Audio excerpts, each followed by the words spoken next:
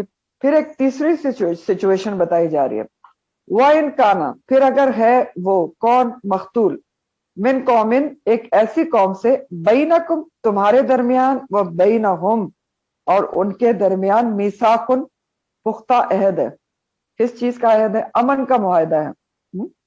جس مسلمان کا قتل خطا سے ہو گیا ہے آپ سے، مسلمان سے، ٹھیک ہے، اس کا تعلق کس قوم سے تھا کہ وہ قوم جو ہے اس سے آپ کا امن کا معاہدہ ہے، یعنی قوم اس کی جو ہے وہ امن کا معاہدہ ہے، چاہے مسلمان ہے یا کافر ہے، لیکن قوم سے آپ کا امن کا معاہدہ ہے، امن کا معاہدہ ہے۔ مقتول ابھی بھی مومن تھا، قوم کو صرف زیر نظر رکھیں۔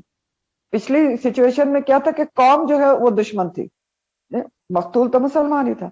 اب اس میں کیا ہے کہ قوم جو ہے وہ چاہے وہ کوئی بھی ہے، چاہے مسلمان ہے یا نہیں ہے، لیکن آپ کا اس سے معاہدہ امن ہے، صلح کا معاہدہ کیا ہوا ہے، چاہے قوم مسلمان ہے یا کافر ہے۔ مقتول مسلمان ہی تھا، تو اب کیا ہوگا؟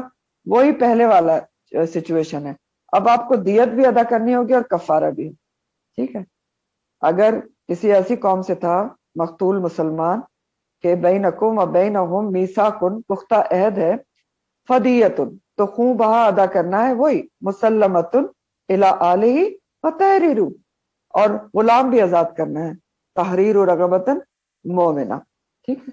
تو یہی پہلے والے کی سچویشن کی طرح آپ کو اس کی کفارہ بھی دینا ہے اور اس کی دیت بھی دینی ہے، ٹھیک ہے۔ ابھی آخر میں سم اپ بھی کر دوں گی تینوں سچویشن۔ اب آگے اگر اللہ تعالیٰ کیا کہہ رہے ہیں، فمن لم یجد، پھر اگر کوئی نہ پائے، کیا نہ پائے، اس بات کو اچھی طرح سمجھ لیں۔ اب یہ اس بات کے بات آ رہی ہے کہ وَالتَّحْرِيرُ رَغَبَةٍ مُؤْمِنَةٍ، کہ آزاد کرنا ہے ایک گردن کا جو مومن ہوگی، غلام آزاد یا لونڈی آزاد کرنی ہے دیت کے طور پر۔ پھر کہا گیا فَإِن لَمْ يَجِدْ، پھر اگر کوئی نہ پائے، کیا نہ پائے، قتل خطا ہو گئی ہے، اب وہ کفارہ ادا کرنا چاہتا ہے مسلمان، لیکن اس کے پاس غلام آزاد کرنے کے لیے نہیں ہے، یا غلام خرید کر آزاد کرنے کے لیے پیسے نہیں ہیں، ولم یجد کے یہ معنی ہے، ٹھیک ہے۔ یہ جو بات ہے وہ اس کے ساتھ ہے، ولم یجد کے ساتھ، کہ فمن لم یجد کہ تحریر رغبتن مومنہ کے ساتھ ہے۔ تو اب کفارہ ادا کرنے سے وہ قاصر ہے جس سے قتل خطا ہو گیا ہے، پیسے نہیں ہے اس کے پاس، اور خود اس کے پاس غلام بھی نہیں ہے، اور جیسے آج کل بھی تو ہو سکتا ہے نا، غلام نہیں ہے اس کے پاس، غلام ہوتے ہی نہیں آج کل، تو پھر اب وہ کیا کرے گا؟ غلام آزاد نہیں کر سکتا، استطاعت نہیں ہے، پیسے نہیں ہے، تو اب وہ کیا کرے گا پھر اپنا کفارہ ادا کرنے کے لیے، اپنی گناہ کی توبہ کرنے کے لیے کہ استغفار اس کے قبول ہو جائے؟ وہ یہ کرے گا فصیام، بس روزے رکھنا ہے، کتنے؟ شہرینی، 2 ماہ، شہر کا تسنیہ ہے۔ کیسے رکھنے ہیں؟ متتابعینی، مسلسل لگاتار 2 ماہ کے روزے رکھنے ہیں، لگاتار رکھنے ہیں، بیچ میں ناغہ نہیں دینا۔ متتابعین کا جو لفظ ہے نا، اس کا روٹ تبع ہے، اتباع جو ہوتا ہے نا، تابع اور اتباع، لیکن یہ لفظ بنیادی طور پر تتابع سے ہے، تتابع کے معنی ہوتے ہیں لگاتار کوئی کام کرنا بلا گیپ کے، اور متتابع کی جمع ہے، متتابع کی جمع متتابعین، اسم فاعل جمع مذکر ہے، اور متتابعین کون ہوتے ہیں؟ مسلسل کام کرنے والے۔ تو اب اگر غلام وہ آزاد نہیں کر سکتا، استطاعت نہیں ہے، پیسے نہیں ہے، کچھ نہیں ہے، لیکن کفارہ تو اس نے ادا کرنا ہے، تو اب کیا کرے گا؟ 2 ماہ کے لگاتار روزے رکھنے ہوں گے قتل خطا کرنے والے قاتل کو، بغیر کسی شرعی عذر کے روزہ نہیں چھوڑا جا سکتا، لگاتار ہے 2 ماہ کے، شروع کر دیے تو آپ نے لگاتار رکھنے ہیں۔ شرعی عذر کیا ہوتا ہے؟ کہ حیض یا نفاس وغیرہ ہو گیا، یا شدید بیماری لاحق ہو جائے کہ روزہ نہ رکھ سکے، اس کے یہ شرعی عذر ہے۔ اگر بلا شرعی عذر کے 2 مہینے میں سے کوئی بھی ایک روزہ چھوڑ دیا تو دوبارہ گنتی شروع کرنی پڑے گی۔ تو یہ ہے کفارے کا آلٹرنیٹ، کہ اگر غلام آزاد نہیں کر سکتے تو پھر آپ کیا کریں گے کفارے کے لیے قتل خطا میں؟ فصیام شہرین متتابعین توبۃ من اللہ، یہ توبہ ہے اللہ کی طرف سے، یعنی یہ جو آپ نے روزے رکھنے ہیں وہ کیا ہے؟ یہ کفارہ ہے کہ اللہ تعالیٰ کی طرف سے توبہ قبول کرنے کا ذریعہ بن جائے گا، توبۃ من اللہ، کہ ایک کفارے کی وجہ سے آپ کی توبہ قبول ہو جائے گی، تو اللہ کے حق میں تبدیلی ہو جائے گی، کفارہ بدل کے آپ روزے رکھ سکتے ہیں 2 ماہ کے۔ لیکن جو بندے کا حق ہے دیت وہ برقرار رہے گی. اگر آپ کے پاس پیسے نہیں بھی ہیں تو عاقلہ ادا کر دیں گے مل جل کے رشتہ دار. کفارہ قاتل کو خود ادا کرنا ہوتا ہے, دیت عاقلہ مل کر ادا کر سکتے ہیں. اور اگر عاقلہ بھی غریب ہوں کہ وہ کہیں کہ ہمارے پاس بھی پیسے نہیں ہیں, تو پھر حکومت وقت جو ہے وہ دیت ادا کرتی ہے, لیکن دیت ادا کی جاتی ہے. تو توبۃ من اللہ, یہ کفارہ اللہ کی طرف سے توبہ قبول کرنے کا ذریعہ ہے. وکان اللہ, اور ہے اللہ تعالی, علیما حکیما, بہت علم والا ہے. علم والا ہے کہ اگر غلطی سے ایکسیڈنٹلی کسی سے کوئی قتل ہو گیا ہے تو اللہ تعالیٰ دیت اور کفارہ دے کر معاف کر دیں گے. کفارہ دینے سے امید ہے کہ وہ گناہوں سے پاک ہو جائے گا, اور حقوق العباد کے طور پر دیت ادا کر دے گا. اور حکیماً, اللہ تعالیٰ بہت حکمت والے ہیں, حکمت سے فیصلہ کرنے والے ہیں کہ یہ سب کچھ کر کے روز قیامت بھی اس کی حکمت کی وجہ سے آپ قتل خطا اگر آپ کا ہو گیا ہے تو آپ سزا سے بچ جائیں گے. ابھی تھوڑا سا میں آپ کو اس کا سم اپ بھی کر دیتی ہوں. یہاں پر 3 سچویشنز بتائی گئی ہیں قتل خطا کی, 3 صورتیں ہیں, اور اس میں بتایا گیا کہ کفارہ اور کیا ہے آپ کا. نمبر 1 سچویشن یہ کہ مسلمان مقتول تھا اور مسلمانوں ہی میں موجود تھا, اس کی قوم بھی مسلمان تھی. اس کا کفارہ مسلمان غلام آزاد کرنا ہے اور دیت بھی ہے. ٹھیک ہے, غلام نہ ملنے کی صورت میں متواتر 2 ماہ کے روزے رکھے گا. ایک سچویشن ہو گئی. دوسری سچویشن تھی مسلمان مقتول جو تھا مسلمان تھا, لیکن وہ غیر مسلموں میں رہتا تھا. اس کی قوم جو ہے وہ حربی قوم ہے, یعنی کبھی بھی جن سے لڑائی ہو سکتی ہے, جیسے انڈیا ہماری کبھی بھی اس سے لڑائی ہو سکتی ہے. ان سے تعلق رکھتا تھا, غیر مسلموں سے تعلق رکھتا تھا, لیکن خود وہ مسلمان ہو گیا تھا. تو اب کیا کرنا ہوگا؟ صرف اس کا کفارہ مسلمان غلام آزاد کرنا ہوگا, یا آلٹرنیٹ کی شکل میں آپ کو 2 ماہ کے روزے رکھنے ہوں گے. اس کے وارثوں کو دیت نہیں دی جائے گی کیونکہ اس سے اسلام کے دشمنوں کو فائدہ پہنچے گا. نمبر 3 سچویشن تھی کہ اگر مسلمان مقتول ایسے غیر مسلموں سے تعلق رکھتا ہے جن کے درمیان اور آپ کے درمیان امن کا معاہدہ ہے, تو اس کا پھر وہی سچویشن ہے, آپ کو کفارہ بھی ادا کرنا ہے اور جو دیت بھی ان کو ادا کرنی ہے, کیونکہ ان سے آپ کا امن کا معاہدہ ہے. اب دیکھیے ان تینوں صورتوں میں ایک اہم پوائنٹ ہے جو ہائی لائٹ کر رہی ہوں میں آپ کو. مسلمان غلام آزاد کرنا لازم قرار دیا گیا, شرط دی گئی ہے رغبت مومنہ. کیوں یہ کیوں کہا گیا؟ کیونکہ دیکھیں ایک مسلمان کو آپ نے بے احتیاطی میں مار ڈالا, غلطی سے قتل خطر, کوشش نہیں تھے آپ, مر گیا وہ, تو اس کے کفارے میں مسلمان غلام آزاد کرنے کا مطلب یہ ہوا کہ مسلمان غلام کو آزاد کرنا گویا ایک مسلمان کو زندہ کرنے کے مترادف ہے. ٹھیک ہے, اس لیے مسلمان غلام آزاد کرنے کا حکم دیا گیا. سمجھ گئے آپ ریزن کہ مسلمان غلام کیوں آزاد کریں گے؟ کہ آپ نے اس کو آزادی دلا کے گویا اس کو ایک طرح سے نئی زندگی دے دی, غلامی سے چھڑا دیا, تو اس لیے یہ شرط لگائی گئی ہے. تو بہرحال یہ تھا قتل خطا کے احکامات, اور آگے پھر قتل عمد کا ذکر ہے. قتل عمد, وَمَن يَقْتُلْ مُؤْمِنًا مُتَعَمِّدًا, اور جو کوئی قتل کرے گا کسی مومن کو متعمدن جان بوجھ کر. متعمدن کا لفظ جو ہے اس کا روٹ آمدہ ہے, آمدن این نیم ڈال, لیکن متعمدن تعمد سے ہے. تعمد کے معنی ہوتے ہیں کسی کام کو نیت اور ارادے سے کرنا. ٹھیک, تعمد کے معنی ہوتے ہیں کسی کام کو نیت اور ارادے سے کرنا, اور متعمدن اسی تعمد سے اسم فاعل واحد مذکر ہے, اور جان بوجھ کر کرنے والا. تو اب پچھلی آیت میں قتل خطا کا کفارہ اور توبہ قبول ہونے کا طریقہ بتایا گیا. جو قتل عمد ہوتا ہے نا, اس میں جو ہے آپ کفارہ آپ کو نہیں ملے گا, کیونکہ اس کا کفارہ ہو ہی نہیں سکتا نا. قتل عمد کسی مومن کا ایک انتہائی شدید جرم ہے جس کا کفارہ دینا اس دنیا میں ممکن ہی نہیں ہے نا. قتل ناحق کسی غیر مسلم کا بھی ہو تو وہ بھی شدید جرم ہے, پھر اگر مومن کا ہو جائے جان بوجھ کے تو اور بھی شدید جرم بن جاتا ہے. تو اس آیت میں مومن کے قتل عمد, جان بوجھ کر کسی مومن کو قتل کرنے کی سزائیں بتائی جا رہی ہیں, وعیدیں بیان ہو رہی ہیں کہ اگر کوئی کسی مومن کو قتل کر دیتا ہے متعمدن, جان بوجھ کر نیت اور ارادے سے، تو کیا ہوگا اس کا؟ نمبر 1 فجزاؤ، تو جزا اس کی جہنم، سیدھی سیدھی جہنم، ہاں اس کا بدلہ کیا ہے؟ جزاؤ جہنم، سیدھا جہنم، خالدن فیہا، ہمیشہ رہنے والا ہے، واحد کا صیغہ ہے، فیہا اس میں، جہنم میں ہمیشگی ہے، کیوں؟ کیونکہ اس نے کسی کی جان بھی ہمیشہ کے لیے چھین لی۔ نمبر 2 وغضب اللہ علیہ، اللہ تعالیٰ اس پر غضبناک ہوگا، اللہم لا تجعلنا منہم، غصہ کرے گا۔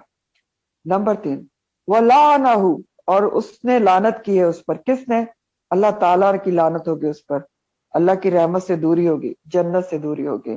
وَأَعَدَّ لَهُ، اور اس نے تیار کر رکھا ہے، کس نے؟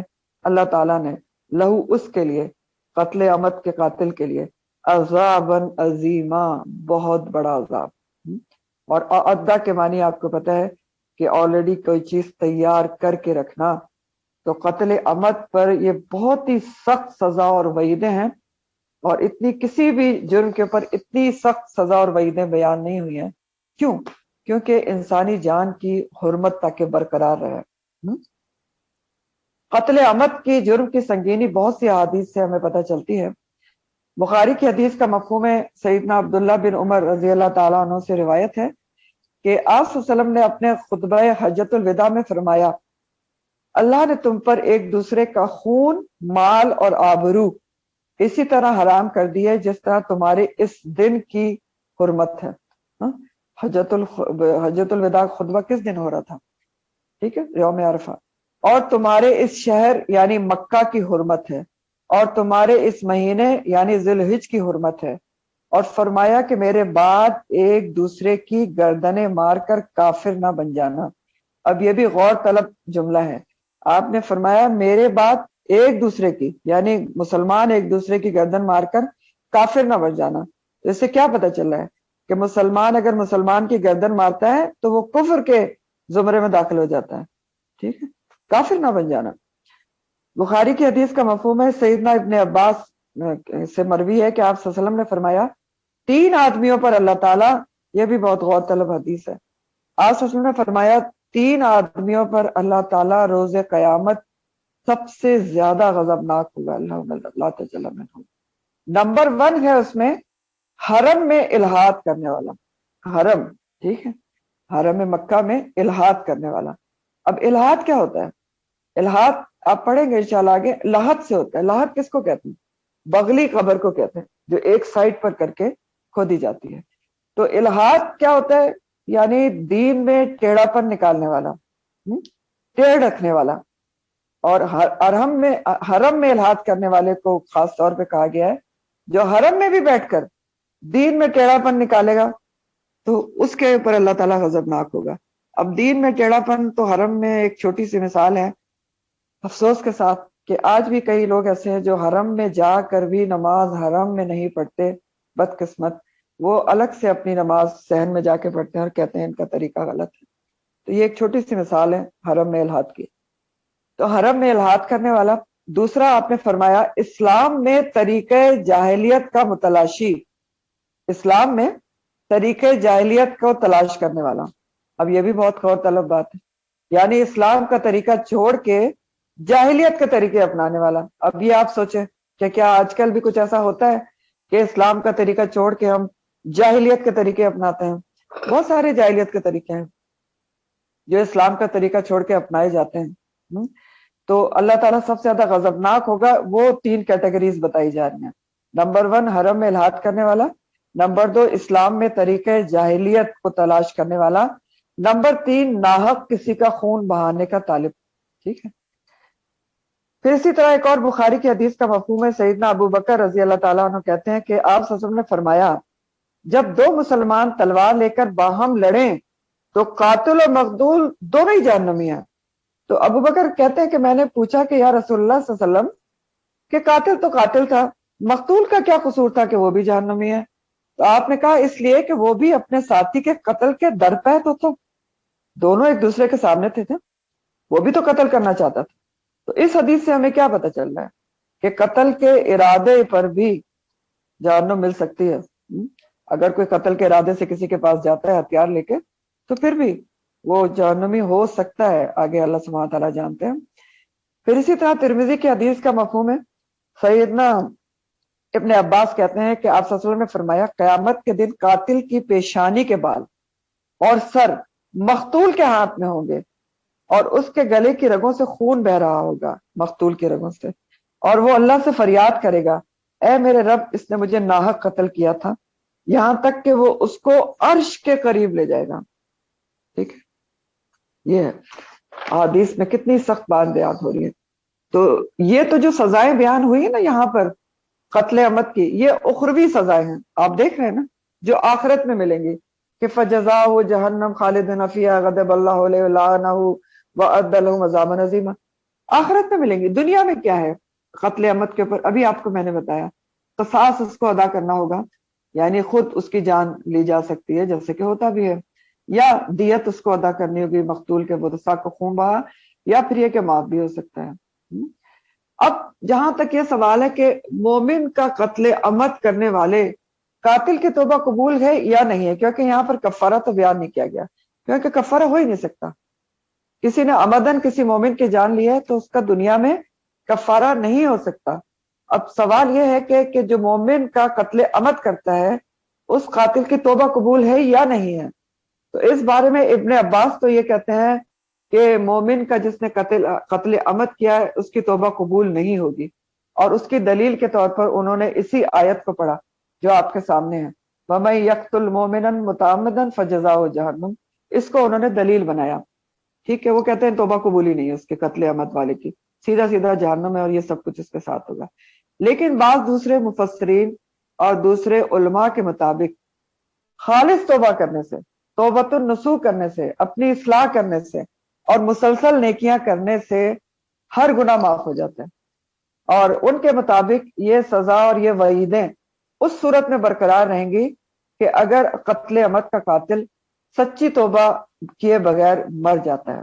ٹھیک ہے، تو وہ کہتے ہیں اس صورت میں تو یہ سب کچھ اس کے ساتھ ہوگا، لیکن اگر اس نے توبۃ النصوح کر لی، اپنی کریکشن کر لی، مسلسل نیکیاں کی تو اللہ تعالیٰ سے امید ہے کہ اس کو معاف کر دے گا۔ اور قرآن و حدیث سے یہ بات واضح بھی ہوتی ہے کہ سچی توبہ سے ہر گناہ معاف ہو سکتا ہے، چاہے چھوٹا ہو یا بڑا ہو۔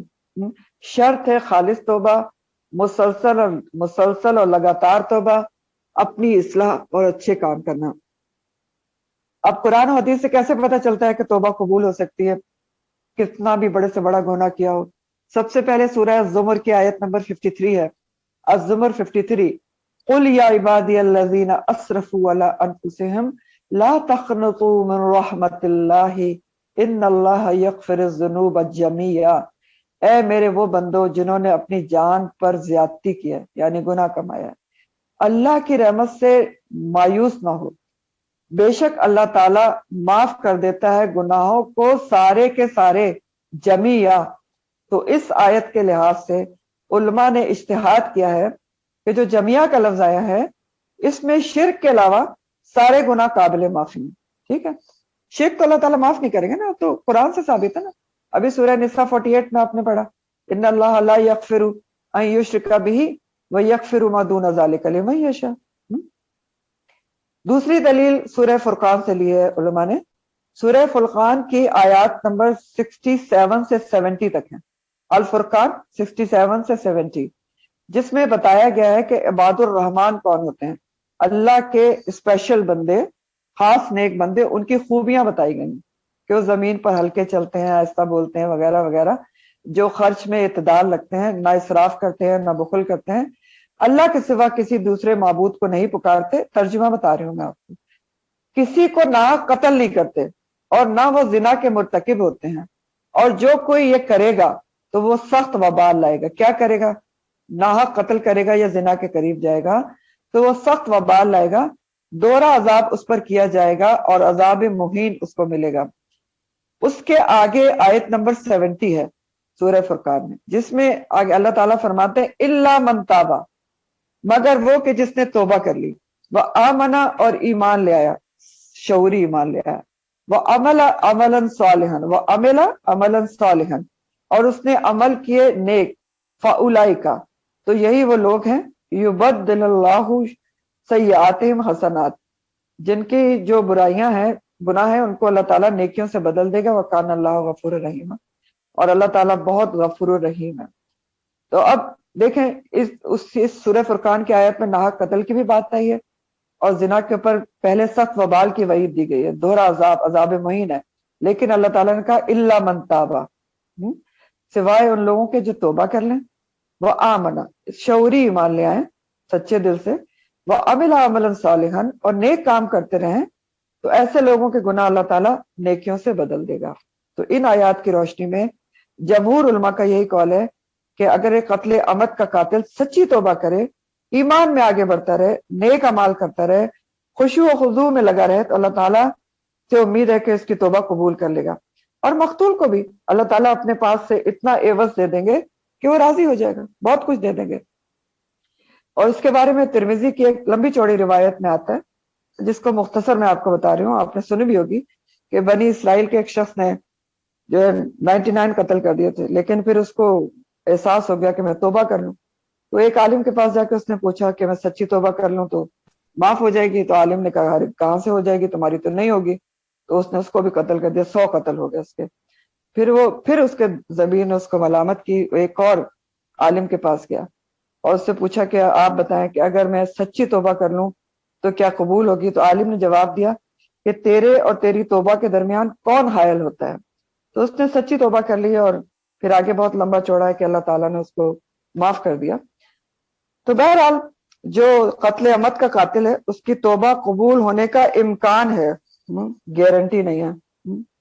تو اور آپ دیکھ رہے ہیں کہ بہرحال قتل عمد پر جتنی سخت وعیدیں آئی ہیں کسی اور گناہ پر نہیں ہے، کیونکہ کسی بھی انسان کا قتل مومن نہ بھی ہو تب بھی بہت ہی بڑی ایک سزا کی بات ہے نا، کہ آپ نے کسی کی جان ہی لے لی، ہمیشہ کے لیے اس کی جان لے لی۔ سورہ المائدہ آیت نمبر 32 میں آتا ہے، المائدہ 32، من قتل نفسا بغیر نفس او فساد فی الارض فکأنما قتل الناس جميعا، جس کسی نے کسی نفس کو، اب اس میں نفس کی بات ہے، دیکھیں مسلمان کی بات تو نہیں ہے، جس نے کسی بھی نفس کو قتل کیا بغیر نفس کے، یعنی اس نے ناحق کسی کی جان لی یا فساد فی الارض کے لیے کسی کو قتل کیا، فکأنما قتل الناس جميعا، تو گویا اس نے پوری انسانیت کا قتل کر دیا۔ اور اس کے آگے یہ بھی ہے کہ کسی نے کسی کی زندگی بچائی تو گویا پوری انسانیت کی زندگی بچا لی۔ ترمذی کی حدیث کا مفہوم ہے پوری دنیا کا زوال اللہ سبحانہ تعالیٰ کے نزدیک ایک مسلمان کے قتل سے کمتر ہے، پوری دنیا کا زوال۔ تو اب قتل عمد کی یہ تو اخروی سزا تھی، قتل عمد کی دنیاوی سزا آپ نے پڑھی ہے، قصاص ہے، یعنی جان کے بدلے جان، یا پھر دیت ہے، یا پھر معافی ہو سکتی ہے۔ اب قصاص کب واجب ہوتا ہے، کیسے لیا جاتا ہے، آپ پڑھ چکے ہیں، تھوڑی سی اس کی ریمائنڈر۔ قصاص کس صورت میں واجب ہوتا ہے، کب لیا جا سکتا ہے، اس کی کچھ کنڈیشنز ہیں۔ نمبر 1، اگر مقتول معصوم ہے تو قصاص واجب ہوگا، لیا جائے گا۔ اگر مقتول معصوم نہیں تھا، یعنی مقتول تو خود ہی مجرم تھا، اس نے بھی بڑے قتل کیے تھے اور جرائم میں انوالو تھا، کسی کا قتل وغیرہ کیا تھا اس نے، تو پھر اس کا اگر قتل ہو گیا ہے تو پھر قاتل سے قصاص نہیں لیا جائے گا۔ جو سمجھ رہے ہیں، اگر مقتول معصوم ہے تو قصاص واجب ہوگا، یعنی وہ خود تو مجرم نہیں تھا، اگر خود بھی مجرم تھا تو قصاص واجب نہیں ہوتا، پھر دیت وغیرہ ہو جاتی ہے۔ نمبر 2، اگر شادی شدہ زانی نہ ہو جو مقتول ہے، اگر وہ شادی شدہ زانی تھا تو وہ خود ہی، وہ قصاص میں کیسے لیا جائے گا اس کا قصاص، تو وہ تو خود ہی واجب القتل ہے۔ پھر اسی طرح جو مقتول ہے وہ مرتد نہ ہو، کیونکہ مرتد تو خود ہی واجب القتل ہوتا ہے، اور کافر بھی نہ ہو۔ یہ سب آپ پڑھ چکے ہیں، یہ صرف ریمائنڈر ہیں، ورنہ جا کے کھول کے دیکھیے گا سورہ البقرہ میں جو آپ نے پڑھا تھا قصاص کے بارے میں، کتب علیکم القصاص۔ پھر دوسرا پوائنٹ یہ ہے کہ قاتل جس کی جان قصاص میں لینی ہے، قاتل جس کی قصاص میں آپ اس کو قتل کرنے والے ہیں، پھانسی چڑھانے والے ہیں، مکلف ہونا چاہیے۔ مکلف کیا ہوتے ہیں؟ شرعی احکام جس کے اوپر لاگو ہوں، اور شرعی احکام کس کے اوپر لاگو ہوتے ہیں؟ عاقل بالغ ہو، نابالغ نہ ہو، مجنون نہ ہو۔ مجنون کے اوپر اور نابالغ کے اوپر شرعی احکامات کا وہ مکلف نہیں ہوتا، ذمہ دار نہیں ہوتا، تو اگر بچہ ہے تو قصاص ڈیلے کیا جائے گا۔ مجنون کی صورت میں بھی عقل واپس آنے تک مؤخر ہوگا قصاص، یا معاف کر دیا جائے گا یا دیت لے دی جائے گی۔ پھر اسی طرح تیسرا پوائنٹ ہے کہ دین، آزادی اور غلامی میں قاتل مقتول برابر ہے. دین، آزادی اور غلامی میں، یعنی دین جو ہے اس میں کافر کے بدلے قصاص میں مسلمان کو قتل نہیں کیا جائے گا، برابری کا ہوگا نا. اگر مسلمان نے مسلمان کو قتل کیا ہے تو قصاص لیا جائے گا، اگر کافر کو کو قتل کیا ہے تو قصاص میں مسلمان کو قتل نہیں کیا جائے گا. نمبر 2، آزادی کا پوائنٹ کیا ہے کہ غلام کے بدلے آزاد کو نہیں قتل کر سکتے، قصاص میں لے سکتے، اور اسی طرح آزاد کے بدلے آپ غلام کو قصاص میں نہیں لے سکتے. فار ایگزامپل کسی آقا سے جو کسی کا قتل ہو گیا ہے، عمد ہو گیا ہے، اب وہ کہتا ہے قصاص میں تم میرے غلام کی جان لے لو، تو یہ نہیں ہو سکتا. اس آقا کو ہی قصاص میں اپنی جان دینا پڑے گی. ٹھیک ہے. پھر چوتھا پوائنٹ یہ کہ اگر قاتل مقتول کا والد ہے تو بھی قصاص میں قتل نہیں کیا جائے گا، کیونکہ پھر خاندان کا بہت بڑا نقصان ہے نا، بیٹا اور والد دونوں چلے گئے. اگلا پوائنٹ ہے کہ خون کے مستحقین یعنی مقتول کے تمام ورثاء کا قصاص لینے پر متفق ہونا ضروری ہے.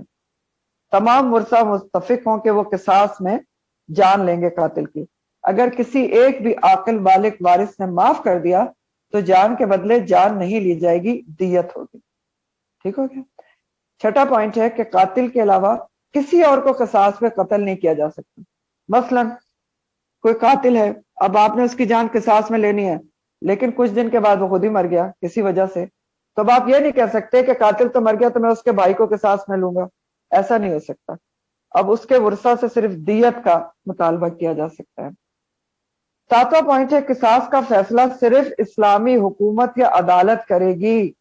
کوئی اپنے طور پر قانون ہاتھ میں لے کر دوسرے کو قصاص پہ قتل نہیں کر سکتا کہ بھائی قریب کھڑا ہوا تھا، وہ کہے کہ اس نے میرے بھائی کو قتل کر دیا، وہ فوراً اس کو قتل کر دے قصاص میں. ایسا نہیں ہے.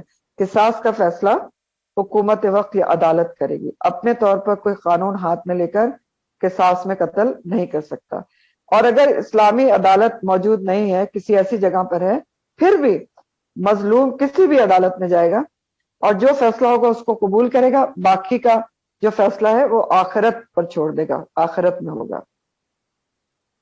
آٹھواں پوائنٹ ہے اگر مقتول کے ورثہ دیت لینے پر راضی ہو جائیں، ایک دفعہ دیت لینے پر راضی ہو گئے تو اب دیت واجب ہو جائے گی. اب فیصلہ بدلا نہیں جا سکتا کہ پہلے تو وہ دیت پر راضی ہو گئے، بعد میں کہا کہ نہیں ہم نے تو قصاص ہی لینا ہے، تو اب یہ نہیں ہو سکتا. ایک دفعہ دیت کا فیصلہ ہو گیا تو قصاص کا حق ان سے ساقط ہو جائے گا. ٹھیک ہے. لیکن اگر قصاص لینے کے فیصلے کو بدلنا چاہیں کہ دیت لے لیں گے، پہلے تو قصاص لینا چاہتے تھے پھر کہتے ہیں کہ دیت لے لیں گے، تو ایسا کیا جا سکتا ہے. کیوں؟ کیونکہ ایک دوسری جان کا بھی مسئلہ ہے نا، کہ قصاص میں ایک اور جان جانے والی ہے. تو بہرحال یہ جو سارے معاملات ہیں اور سچویشنز ہیں، اس میں صرف پڑھ پڑھا کے آپ کوئی سب فیصلہ نہیں کر سکتے. کوئی یہ قانونی جو نقطے بیان نہیں ہو رہے. جب بھی ایسا کچھ سچویشن ہوتی ہے تو قانونی طور پر یہ ساری باریکیاں اس میں دیکھی جاتی ہیں اور پھر اس کے حساب سے فیصلہ کیا جاتا ہے.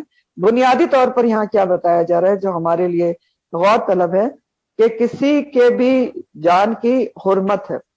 مسلمان کی تو بہت ہی ہے کہ آپ کو اتنا بڑی جو ہے سزائیں بتائی گئی ہیں، لیکن کسی بھی من قتل نفسا بغیر نفس فکانما قتل الانسان ناسا جميعا، تو حرمت ہے. یہ بتایا جا رہا ہے کہ کوئی آسان بات نہیں ہے، بہت بڑی اور سنگین جرم ہے کہ کسی کی جان لے لی جائے. یہ سمجھنے کی بات ہے.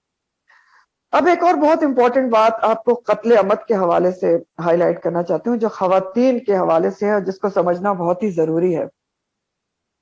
ابارشن کے حوالے سے، ابارشن جو ابارشن کرایا جاتا ہے بچے کا پیدائش سے پہلے، علماء کی ایک کثیر تعداد سے فتاوی ہے کہ جو جان بوجھ کر بلا جائز ریزن کے، ویلڈ ریزن کے بچہ ضائع کرتا ہے وہ کبیرہ گناہ ہے. اور اگر جان پڑنے کے بعد ایسا کیا جائے تو وہ قتل عمد میں آتا ہے. اور یہ کہاں پر موجود ہے اگر آپ خود دیکھنا چاہتے ہیں تو یہ جو سائٹ ہے نا اسلام کیو اے، اسلامک کوسچن آنسر، وہاں پر بھی یہ فتاوی موجود ہے. اور فتاوی ہے ان کا علماء کا جو پورا ایک بہت ڈیٹیل میں انہوں نے بتایا ہے، اور الفتاوی الجامعہ کا فتاوی ہے جس کا نمبر ہے 3/1056. تو وہاں پر سوال پوچھا گیا تھا کہ، اور یہ سارے علماء نے بھی اس کے ریفرنس دیا ہوئے ہیں، کہ اگر کوئی 3 مہینے سے پہلے کوئی ابورٹ کرا لیتا ہے تو اس کے لیے کیا ہے؟ تو بہت تفصیل سے انہوں نے جواب دیا ہے کہ کسی بھی اسٹیج پر جان بوجھ کر بچہ ضائع کرنا کبیرہ گناہ ہے، اگر جان پڑنے کے بعد ایسا کیا جائے جو کہ 6 ہفتوں میں پڑ جاتی ہے تو وہ قتل عمد میں آتا ہے، اور اگر کوئی بغیر ویلڈ ریزن کے 40 دن کے بعد یہ کراتا ہے تو اس کو جو ہے وہ قتل عمد جتنا گناہ مل سکتا ہے۔ یہ فتاوی ہے، میں نہیں کہہ رہی، آپ خود کھول کے دیکھ سکتے ہیں، جو میں نے آپ کو بتایا الفتاوی الجامعہ 3/1056، تو انہوں نے بتایا ہے کہ جان پڑنے سے پہلے بھی یہ کبیرہ گناہ ہے، اور جان کرنے کے بعد قتل عمد میں آتا ہے اگر ویلڈ ریزن نہیں ہے۔ اگر ویلڈ ریزن موجود ہے، ویلڈ ریزن بہت ساری ہوتی ہیں، ابھی آپ کو بتاتی ہوں، تو چاہیے کہ 6 ہفتے سے پہلے کرا لے۔ جان پڑ جاتی ہے نا، ہارٹ بیٹ آ جاتی ہے، آپ کو سب کو بتایا 6 ہفتوں میں، تو اس ہارٹ بیٹ آ گئی تو جان پڑ گئی۔ اور اگر مجبوری میں نہیں پتا چلا ویلڈ ریزن کا جس کی وجہ سے ماں کی جان جا سکتی ہے، وہ ویلڈ ریزن ہوتی ہے، یا کوئی بہت ہی گراس کنجینیٹل ایب نارملٹی ہو جس سے بچے کا سروائیول مشکل ہو، تو وہ ویلڈ ریزن میں آتی ہے۔ تو پھر بھی اگر پہلے جو آپ کو پتا ہے آج کل انوملی اسکین بھی ہوتی ہے، تو اگر جلدی پتا چل گیا تو جلدی سے جلدی کرا لیں، اور اگر دیر میں مجبوری میں پتا چلا ہے تو تب بھی کرایا جا سکتا ہے، لیکن جائز ریزن کے اوپر۔ جائز ریزن کیا ہے؟ کہ جب ماں کی جان کو خطرہ ہو، کوئی اس کو ایڈس ہے، اور یا کوئی ہارٹ ڈیزیز ہے، ہارٹ کی جو ڈیزیزز ہیں، پریگننسی اس کے اوپر لوڈ ہوتی ہے اور ماں کی جان جا سکتی ہے، یا ہائی بلڈ پریشر بعض دفعہ کنٹرول نہیں ہو رہا تھا، ہیپاٹائٹس ہے، اور بھی کئی ریزن ہے۔ اگر یہ ساری ویلڈ ریزن ہو اور تمام طریقے میڈیکل جان کے کو بچانے کے فیل ہو چکے ہوں، کہ کسی طریقے سے بھی آپ ان چیزوں کو کنٹرول نہیں کر سکتے، یعنی اب جیسے بلڈ پریشر کو صرف ہم تھوڑی لے لیں گے کہ بلڈ پریشر ہے تو ابورٹ کر دیں، بلڈ پریشر کنٹرول کر لیا جاتا ہے۔ تو جب تمام طریقے، یہ سارا فتاوے میں لکھا ہوا ہے، یہ میں آپ کھول کے دیکھ سکتے ہیں، اگر ویلڈ ریزنز کا جو ساری جان بچانے کے طریقے استعمال ہو چکے ہیں لیکن پھر بھی جو ہے کنٹرول نہیں ہو رہی اور ماں کی جان کو خطرہ ہے، تو پھر ابورٹ کرا جا سکتا ہے۔ ورنہ فتاوے کا ہی یہ حصہ ہے کہ وہ کہتے ہیں کہ یہ کوئی ریزن نہیں ہے کہ آپ کہیں کہ بچے پال نہیں سکتے، یہ وقفہ کم ہے اور بچے چھوٹے ہیں یا خرچہ نہیں اٹھا سکتے، تو انہوں نے اس میں کسی بھی مرحلے پر یہ نہیں کیا جا سکتا۔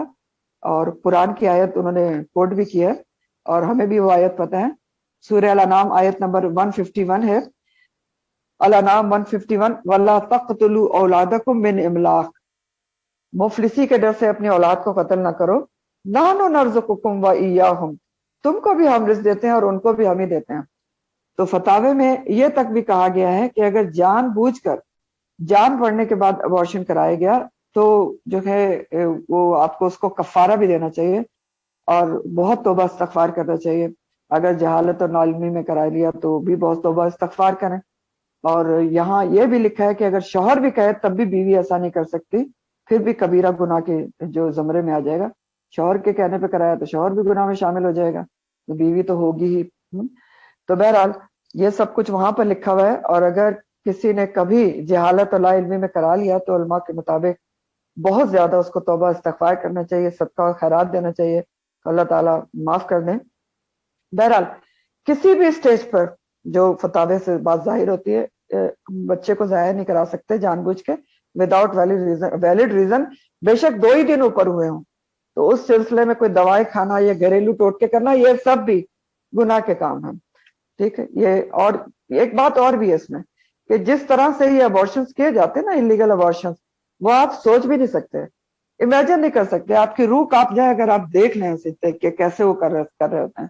زیادہ تر دائیاں کرتی ہیں یا ایسی چھوٹی موٹی نرسیں کرتی ہیں، اور بہت ہی ان اسٹرلائز اور بہت ہی بے رحم اور کروڈ بے دردی کا طریقہ ہوتا ہے، کھینچ کھینچ کے ٹکڑے ٹکڑے کر کے فیٹس کو ظالمانہ طریقے سے نکالتے ہیں۔ ماں کی جان کو شدید خطرہ ہوتا ہے، ہیوی بلیڈنگ ہو سکتی ہے، کئی لوگ مر جاتے ہیں، تو شدید ماں کی جان کو خطرہ ہوتا ہے۔ بہرحال کبیرہ گناہ ہے۔ پھر ڈاکٹر جو کرتا ہے اس کے اوپر بھی برابر کا گناہ ہوگا، کیونکہ ہمارے جب ہم میڈیکل میں ایڈمیشن ہوتا ہے تو ہم سے حلف لیا جاتا ہے کہ آپ ایسا کام نہیں کریں گے۔ تو اگر کوئی ڈاکٹر ایسا کام کرتی ہے بے ضمیر پناہ میں تو اس کے اوپر بھی ایکولی وہ گناہ گار ہوگی. اگر وہ اچھے طریقے سے بھی کرتی ہے، کوئی اسٹرلائز طریقے سے بھی کرتی ہے، پھر بھی گناہ ہے دونوں کے اوپر. ٹھیک ہے، کیونکہ اللہ تعالیٰ نے صاف صاف قرآن میں کہہ دیا نا کہ تم کون ہوتے ہو کرنے والے. پھر ایک بات یہ بھی ہے نا کہ آپ دیکھیں ہم میں یہ حق کیسے حاصل ہے کہ ہم ایک جان کو، وہی ہے نا قتل عمد ہے نا، سوچ کے دیکھیں نا ڈیتھ میں کہ اس کو نکال کے پھینک دے اپنی اس وجہ سے کہ ہمارے ابھی بچے چھوٹے ہیں یا میں ابھی افورڈ نہیں کر سکتی اور ابھی کیسے. یہ تو ہماری خود ساختہ ریزنس ہوتی ہے نا. افورڈ کیا نہیں کر سکتے، ہم چاہتے ہیں ہائی کلاس اسکول میں بچہ داخل ہو، تو یہ تو ہماری خود ساختہ ریزنس ہوتی ہیں. ٹھیک، تو بہرحال بہت گناہ کا کام ہے کیونکہ ہمارے ہاتھ میں بچے کی پیدائش ہے ہی نہیں. سوچ کے دیکھیں نا کتنی دنیا تڑپ رہی ہے کہ وہ چاہتی ہے انفرٹیلٹی کے ٹریٹمنٹس ہو رہے ہیں تو کیا ہو جاتا ہے. تو پھر ہم جب اللہ تعالیٰ دے رہا ہوتا ہے تو پھر ہم یہ کیسے کہتے ہیں کہ فرعون بن جاتے ہیں کہ ہمارے ہاتھ میں ہم اس کو نکال کے پھینک دیں. نہیں ہو سکتا. بہرحال یہ بہت امپورٹنٹ پوائنٹ تھا، اس کو یاد رکھیں. آگے چلتے ہیں.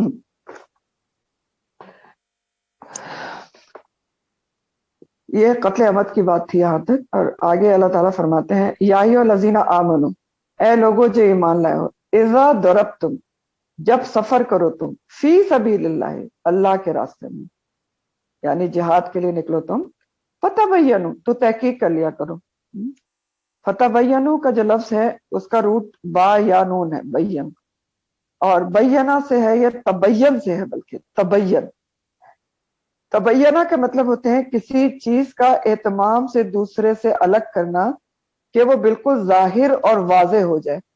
اسی لیے اس کا ترجمہ لکھا ہوا ہے کہ تحقیق کر لیا کرو، فتبینوا. تو اللہ تعالیٰ فرما رہے ہیں کہ جب تم اللہ کی راہ میں نکلو، آگے بھی کچھ قتل کے بارے میں ہی بات ہو رہی ہے، قتل کے حوالے سے بات ہے کہ اے ایمان والو جب اللہ کے راستے میں سفر میں نکلو تو تحقیق کر لیا کرو. کیا تحقیق کر لیا کرو؟ جہاد کی بات ہو رہی، قتال کی. اللہ کی راہ میں نکلے ہو یعنی فی سبیل اللہ، قتال میں نکلے ہوئے ہو تو تحقیق کر لیا کرو. کس بات کی تحقیق؟ کسی کو سامنے والے کو مارنے سے پہلے تحقیق کر لیا کرو. سامنے اگر تمہارے کوئی آ جاتا ہے تو اس کو مارنے سے پہلے تحقیق کر لیا کرو، یہ کہا جا رہا ہے. کس بات کی تحقیق کر لیا کرو؟ ولا تقولو، اور نہ تم کہو، لمن، اس کے واسطے، الکا جو ڈالے، علیکم تمہاری طرف، السلام، سلام، لست مومن، کہ تم مومن نہیں ہو. اگر کوئی تمہاری طرف سلام ڈالتا ہے، آمنا سامنا تمہارا ہو گیا جہاد فی سبیل اللہ میں، سلام کرتا ہے تم کو، تو اس کو یہ نہ کہو کہ تم مومن نہیں ہو. پھر یہ سمجھو کہ وہ مومن ہے، یہ کہا جا رہا ہے. اور بغیر تحقیق کیے اس کو قتل نہ کر دو کہ اس کی نیت مومن کی نہیں تھی، یہ صرف جان بچانے کے لیے ایسا کر رہا ہے. اس بات سے اللہ تعالیٰ منع کرنا. امید ہے آپ کو بات سمجھ میں آ گئی ہے کہ آمنے سامنے اگر آپ کے کوئی شخص آ جاتا ہے اور وہ آپ کو سلام کر لیتا ہے تو تم اس کو یہ نہ کہو کہ لستا مومن، تم مومن نہیں ہو، اور تم اس کو ڈینائی کر کے اس کو قتل کر دو. تو ایسا نہ کرو. فتبینوا، تو تحقیق کر لیا کرو پہلے کہ وہ واقعی کہیں مومن نہ ہو اور تم گناہ گار ہو جاؤ، یہ کہا جا رہا ہے. تو جو فتبینوا امر کا صیغہ ہے کہ مارنے سے پہلے تحقیق کر لو کہ واقعی یہ مطلوب شخص ہے تمہارا یا نہیں ہے، کہیں مومن نہ ہو اور تم گناہ گار ہو جاؤ. تو اصل میں ہوا یوں تھا کہ ہجرت کے بعد مدینہ کے آس پاس کے کچھ قبائل اسلام لے آئے تھے، جیسا آپ نے پیچھے بھی پڑھا، لیکن انہوں نے ہجرت کے بعد وہ مدینہ نہیں آئے تھے، اور مصلحتاً انہوں نے اسلام بھی چھپایا ہوا تھا کیونکہ ابھی اپنی قوم میں رہ رہے تھے. اگر مدینہ آ جاتے تو چھپانا نہیں پڑتا، لیکن اپنی قوم میں تھے، اسلام لا چکے تھے، مصلحتاً چھپایا ہوا تھا. اور مسلمان ہونے والوں کا اور کافروں کا کیونکہ ساتھ رہ رہے تھے تو دونوں کا لباس، حال حلیہ، زبان وغیرہ ایک جیسا تھا. تو میں پہچاننا بہت مشکل تھا کہ کون مسلمان ہے اور کون کافر ہے. اس لیے مسلمانوں نے یہ طریقہ رکھا ہوا تھا کہ ایک دوسرے کی پہچان وہ سلام کے ذریعے کرتے تھے کہ ہم آپس میں اگر سلام کر لیں تو سمجھ لینا کہ مسلمان ہیں. لیکن مسئلہ اس وقت پیش آتا تھا کہ جب مسلمان کسی قوم پر جنگ کے دوران حملہ آور ہوتے تھے اور سامنے والا شخص یعنی جو اپوزٹ پارٹی سے آپ سے جنگ کر رہا ہے وہ سامنے آ کر ایک دم آپ سے سلام کر دیتا تھا یا کلمہ پڑھ لیتا تھا، لا الہ الا اللہ. تو اب مسلمانوں کو پتہ نہیں چلتا تھا کہ یہ واقعی مسلمان ہے یا صرف جان بچانے کے لیے ایسا کہہ رہا ہے. ایسا بھی تو ہو سکتا تھا نا کہ جان بچانے کے لیے سلام کر دے یا کلمہ پڑھ لے. تو اب وہ کنفیوژن میں، تو اس شک میں وہ اسے قتل کر دیتے تھے کہ پتہ نہیں صرف اس کی نیت صحیح نہیں، جان بچانے کے لیے ایسا نہ کر رہا ہو۔ تو اس پر اس آیت کا نزول ہوا ہے کہ پہلے تحقیق کر لیا کرو، بلا تحقیق کے نہ مارو، کیا پتہ مسلمان ہو تو پھر تم گناہ گار ہو جاؤ گے۔ تو اس آیت کی شان نزول میں کچھ واقعات بھی بیان ہوتے ہیں۔ ایک روایت بخاری کی ہے، سیدنا اسامہ بن زید کہتے ہیں کہ نبی کریم صلی اللہ علیہ وسلم نے ہمیں قبیلہ جوہینا کی طرف بھیجا، ہم نے الگ صبح ان پر حملہ کیا اور انہیں شکست دے دی۔ پھر میں اور ایک انصاری ان کے ایک آدمی سے ملے جس پر ہم نے قابو پا لیا۔ تو جب ہم نے اس پر قابو پا لیا تو اس نے لا الہ الا اللہ کہا، اس پر انصاری تو پیچھے ہٹ گیا، یعنی اس نے تو چھوڑ دیا، لیکن یہ اسامہ بن زید کہتے کہ میں نے نیزہ چلا دیا اور وہ مر گیا۔ تو جب ہم واپس آئے تو یہ بات ہم نے نبی کریم صلی اللہ علیہ وسلم کو بتائی، تو آپ صلی اللہ علیہ وسلم نے مجھ سے کہا، اسامہ کیا تو نے لا الہ کہنے کے بعد اسے قتل کیا؟ تو میں نے کہا کہ یا رسول اللہ ایسے کیا، کیونکہ اس نے ایسا پناہ چاہنے کے لیے کہا تھا۔ آپ نے پھر فرمایا کہ کیا تو نے لا الہ الا اللہ کہنے کے بعد اسے قتل کیا؟ اور آپ نے اتنی دفعہ یہ الفاظ دہرائے کہ اسامہ کہتے ہیں کہ مجھے خواہش ہوئی کہ میں آج سے پہلے اسلام ہی نہ لایا ہوتا۔ اور ایک اور روایت میں آتا ہے کہ آپ نے کہا کہ اسامہ کیا تو نے اس کا دل چیر کر دیکھا تھا؟ دل چیر کر دیکھا تھا کہ واقعی وہ جان بچانے کے لیے ایسا کہہ رہا ہے۔ تو اب دیکھیں نا، اس لیے کہا گیا کہ تحقیق کر لو نا، تمہیں کیا پتا ہے کہ اس کے دل میں کیا اور کیا نہیں ہے، تو اپنی طور پہ ججمنٹل نہ ہو، اس سے منع کیا گیا۔ تحقیق کرو کہ واقعی وہ مسلمان ہے یا نہیں ہے، کیونکہ دیکھیں بہت سے بہت کیا ہوگا، اگر آپ اس کو چھوڑ دیں گے تو ایک کافر کو چھوڑ دیں گے، لیکن اگر مار دیں گے تو مسلمان کو مار دیں گے، اور وہ تو بہت بڑا جرم ہے۔ پھر اسی طرح ایک اور بخاری کی روایت میں آتا ہے شان نزول کے بارے میں، سیدنا عبداللہ بن عمر فرماتے ہیں کہ خالد بن ولید بنی حدیبہ کی جنگ میں کافروں کو انہوں نے مارنا شروع کر دیا۔ کس نے؟ خالد بن ولید نے، حالانکہ وہ کہتے جاتے تھے کہ ہم نے دین بدلا، ہم نے دین بدلا۔ رسول اللہ صلی اللہ علیہ وسلم نے جب یہ سنا تو کہا کہ میں خالد کے اس کام سے بیزار ہوں، اور بعض روایات میں آتا ہے کہ ایسے بعض مقتولوں کی آپ نے دیت بیت المال سے ادا کی۔ تو اس لیے یہاں پر خاص تاکید کی گئی ہے کہ فتبینوا، تو تحقیق کر لیا کرو۔ کس صورت میں؟ کہ جب تم سمجھو کہ سامنے والا کوئی جھوٹ بول کر قتل سے بچ رہا ہے تو ایک دم قتل کرنے کے بجائے تحقیق کر لو کہ کہیں واقعی مسلمان نہ ہو۔ اگر کوئی سلام کرتا ہے، لا الہ الا اللہ کہہ دیتا ہے، تو اس کو یہ نہ کہو کہ تم مومن نہیں ہو، لست مومنا، اور نہ ہی اس کو قتل کرو، تحقیق کرو پہلے۔ تو اس آیت میں یہ انڈیکیشن دی جا رہی ہے، یہ سمجھایا جا رہا ہے کہ ظاہریت پر معاملہ کرے، دلوں کے بھید اللہ سبحانہ تعالیٰ جانتے ہیں کہ دل میں کس کی کیا ہے۔ جان بچانے کے لیے کہہ رہا ہے یہ واقعی مسلمان تھا، اور بات وہی ہے کہ اگر آپ نے چھوڑ دیا اس کو تو بہت سے بہت آپ ایک کافر کو چھوڑ دیں گے، لیکن اگر مار دیا تو آپ مسلمان کو مار دیں گے۔ تو تحقیق کر لیا کرو۔ پھر اللہ تعالیٰ کہتے ہیں تب تکونا، تم تلاش کرتے ہو عرض الحیات الدنیا فعند اللہ مغانم کثیرہ، تو اللہ کے پاس تو مغانم غنیمتیں ہیں کثیرہ۔ مغانم کا لفظ مغنم کی جمع ہے اور غنیم سے ہے، غنیم اور مغنم بکریوں کو کہتے ہیں عربی میں۔ تو عرب میں جس کے پاس کثیر بکریاں ہوتی تھیں اس کو بہت امیر سمجھا جاتا تھا، تو پھر اسی سے مغانموں کا لفظ جو ہے وہ مال غنیمت کے لیے استعمال ہوتا ہے۔ اب یہ اللہ تعالیٰ کیا کہہ رہے ہیں کہ تم مسلمانوں کو کہہ رہے ہیں کہ تب تغونا، کیا تم دنیا کے فائدے تلاش کرتے ہو؟ تو یہ کہا جا رہا ہے کہ السلام علیکم کہنے والے کو بلا تحقیق قتل کرنے کی، دیکھیں ایک وجہ یہ بھی ہو سکتی تھی نا کہ اس کا مال ہاتھ لگ جائے گا۔ اگر آپ اس کا اسلام قبول کر لیں گے کہ اسلام وہ مسلمان ہے، سلام کر رہا ہے، چھوڑ دیں گے تو مال غنیمت تو نہیں ملے گا آپ کو اس کا، لیکن اگر مار دیں گے تو پھر آپ کو مال غنیمت مل جائے گا۔ اس پر اللہ تعالیٰ تنبیہ کر رہے ہیں مسلمانوں کو کہ تم کیا صرف اس لیے مار دیتے ہو شبے کے اندر کہ اس کے دل میں جو ہے وہ ایمان نہیں ہے، یہ بچانے کے لیے کہہ رہا ہے کہ تب تکون عرض الحیات الدنیا، کہ تم کو مال غنیمت مل جائے، تو ایسا نہ کرو۔ فَإِنَّ اللَّهِ مَغَانِمُ كَثِيرَةٌ، اللہ تعالیٰ کے پاس تمہارے لیے بہت ساری غنیمتیں موجود ہیں، ڈھیر و ڈھیر، جو تم کو مختلف موقعوں پر جلدی مل جائیں گی۔ تو مال کی خاطر ایسا کام نہ کرو، تمہارا مطلوب اور مخصوص جو ہے وہ مال نہیں ہونا چاہیے، عرض الحیات دنیا نہیں ہونا چاہیے۔ اور ہوا بھی یہی کہ اللہ تعالیٰ نے مغانم و کثیرہ جو ہے دی مسلمانوں کو عنقریب غزوہ حنین ہوا تھا 8 ہجری میں، اور اس میں تقریباً 24,000 اونٹ، 40,000 بکریاں اور 4,000 اوقیہ چاندی وغیرہ ملی تھی، لیکن اللہ تعالیٰ نے دلوں سے صحابہ کرام کے مال کی محبت نکال دی، اسی وجہ سے تو کامیاب تھے۔ تو کہا گیا کہ تم چاہتے ہو رد الحیات دنیا، تو یاد رکھو فَإِنَّ اللَّهِ مَغَانِمُ كَثِيرًا۔ پھر ایک اور بہت ہی زبردست بات آگے کہی جا رہی ہے، اور بہت ہی سمجھنے سے تعلق رکھتی ہے، ہمارے بھی سمجھنے سے تعلق رکھتی ہے۔ اللہ تعالیٰ کہہ رہے ہیں کہ کذالک، اسی طرح تم تھے، تم بھی اسی طرح تھے، من قبل، اس سے پہلے، اس سے پہلے یعنی مدینہ آنے سے پہلے تم بھی ایسے اسی طرح کے تھے۔ فمن اللہ، تو احسان کیا اللہ تعالیٰ نے تمہارے اوپر مسلمانوں، فتبینوا، دوبارہ ہے تو تحقیق کر لیا کرو۔ کیا سمجھا رہے ہیں اللہ تعالیٰ مسلمانوں کو؟ ہاں، سمجھا یہ رہے ہیں کہ دیکھو تم بھی اس سے پہلے تم بھی ایسے ہی تھے۔ کس سے پہلے؟ مدینہ ہجرت کرنے سے پہلے تم بھی ایسے ہی تھے، کہ تم نے بھی جب تم مکہ میں تھے، مدینہ ہجرت نہیں کی تھی، کذالک کنتم من قبل، اس سے پہلے مدینہ ہجرت سے پہلے مکہ میں جب تھے تو تم بھی ایسے تھے کہ تم نے اپنے ایمان کو چھپایا ہوا تھا، کفار تم پر تشدد نہ کریں اس لیے، اور اپنا ایمان تو اپنے ساتھی پر صرف سلام کر کے ظاہر کیا کرتے تھے۔ تم بھی تو ایسے ہی کرتے تھے من قبل۔ پھر کیا ہوا؟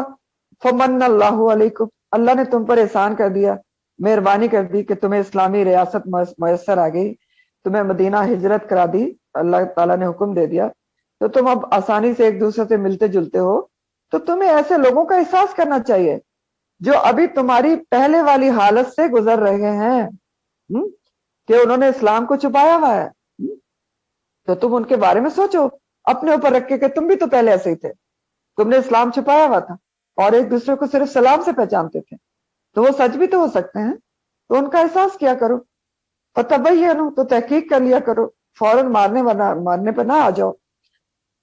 تو دیکھیں پیچھے قتل کی سزا کی بات تھی کہ خطا سے بھی ہو گیا تو فتحریر، کفارہ بھی ہے، دیت بھی ہے، اور قتل عمد پہ تو پھر بہت کچھ ہے، تو تحقیق کر لیا کرو، فوراً ایکشن لے کر قتل نہ کرو، تحقیق سے کام لو۔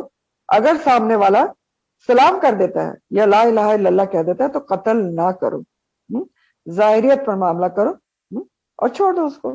وہی بات ہے کہ بہت سے وقت ایک کافر چھوٹ جائے گا، مار دیا تو زیادہ نقصان ہے۔ تو ان اللہ کان بما تعملون خبیرا، اور بے شک اللہ تعالیٰ جو ہے وہ جو بھی تم عمل کرتے ہو ساتھ اس کے خوب خبر رکھنے والا ہے۔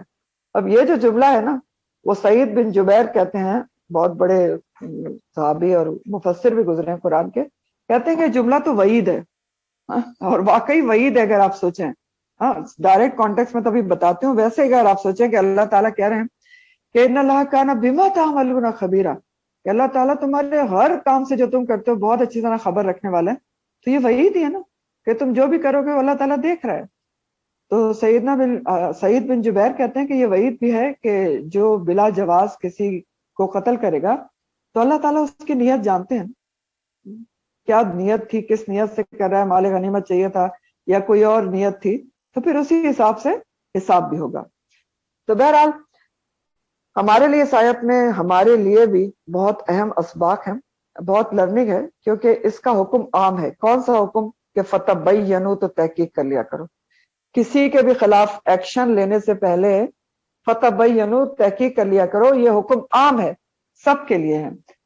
تو آپ دیکھتے ہیں کہ ہمارے لیے اس میں کیا ہے۔ اب دیکھیں کہ سب سے پہلے آپس کے جو ہمارے تعلقات ہوتے ہیں اس میں ظاہر پر معاملہ کرنا چاہیے، کسی کی نیت پر بلا وجہ شک نہیں کرنا چاہیے۔ اگر کوئی سامنے والا آپ سے کہہ رہا ہے، کوئی قسم کھا کے کہہ رہا ہے کہ میں آپ سے سنسیئر ہوں یا کچھ بھی کہہ رہا ہے، تو اس کی آپ بات مان لیں، ہاں، یہ نہ کہیں کہ نہیں اس کی نیت یہ نہیں تھی، اس کے دل میں یہ ہے۔ وہی بات ہے نا جو نبی کریم صلی اللہ علیہ وسلم نے کہی، کیا تم نے اس کا دل چیر کے دیکھا تھا؟ تو ہم کسی کا دل چیر کے تو نہیں دیکھ سکتے، کیا ہم نیتوں کے حال جانتے ہیں؟ کیا ہم کہتے ہیں نہیں نہیں اس کی نیت یہ نہیں تھی، اس کا ارادہ یہ تھا، کہہ یہ رہا ہے، تو نہیں ہے نا، ہمیں تو نہیں پتا نا، تو ہم بلا وجہ کیوں شک کریں؟ جو سامنے والا کہہ رہا ہے اب اس پہ ظاہریت پر اس کا معاملہ کریں۔ اور پھر یہ کہ دوسری بات یہ کہ گمان نہیں پالنا چاہیے، گمان، غلط گمان، کہ ظن اور گمان کہ نہیں یہ کہہ تو یہ رہی ہیں لیکن دل میں تو ان کے یہ ہے، آپ غلط گمان پالتے ہیں۔ سورہ حجرات میں اللہ تعالیٰ فرماتے ہیں کہ ان بعد الظن اسم، کہ بعض جو گمان ہوتے ہیں نا، ظن اور گمان، وہ گناہ ہوتے ہیں، کیونکہ گناہ کی طرف لے جاتے ہیں۔ تو زن اور گمان بھی بیکار کے نہیں پالنا چاہیے کہ وہ کہہ یہ رہی تھی لیکن ان کے دل میں یہ ہے، کر یہ رہی ہیں لیکن ان کی نیت یہ تھی کرنے کی. ہم کو نیتوں کے حال جانتے ہیں، دل کے حال اور نیتوں کے حال صرف اللہ تعالیٰ جانتا ہے. تو بلا وجہ شک نہ کریں، ظاہریت پر معاملہ کریں، جو سامنے والا کہہ رہا ہے اس پہ یقین کر لیں. اور گمان بھی نہیں کرنا چاہیے. اگر گمان ہو جائے تو فوراً رائے نہیں دینا چاہیے بلا تحقیق کے، نہیں نہیں ان کی تو نیت یہ تھی. آپ کو کیسے پتا؟ وہی والی بات ہے. اور فوراً ایکشن نہیں لینا چاہیے، ٹھیک ہے، کہ ان کی نیت یہ تھی تو آپ اس کے اوپر فوراً نیگیٹو ایکشن لے لیں.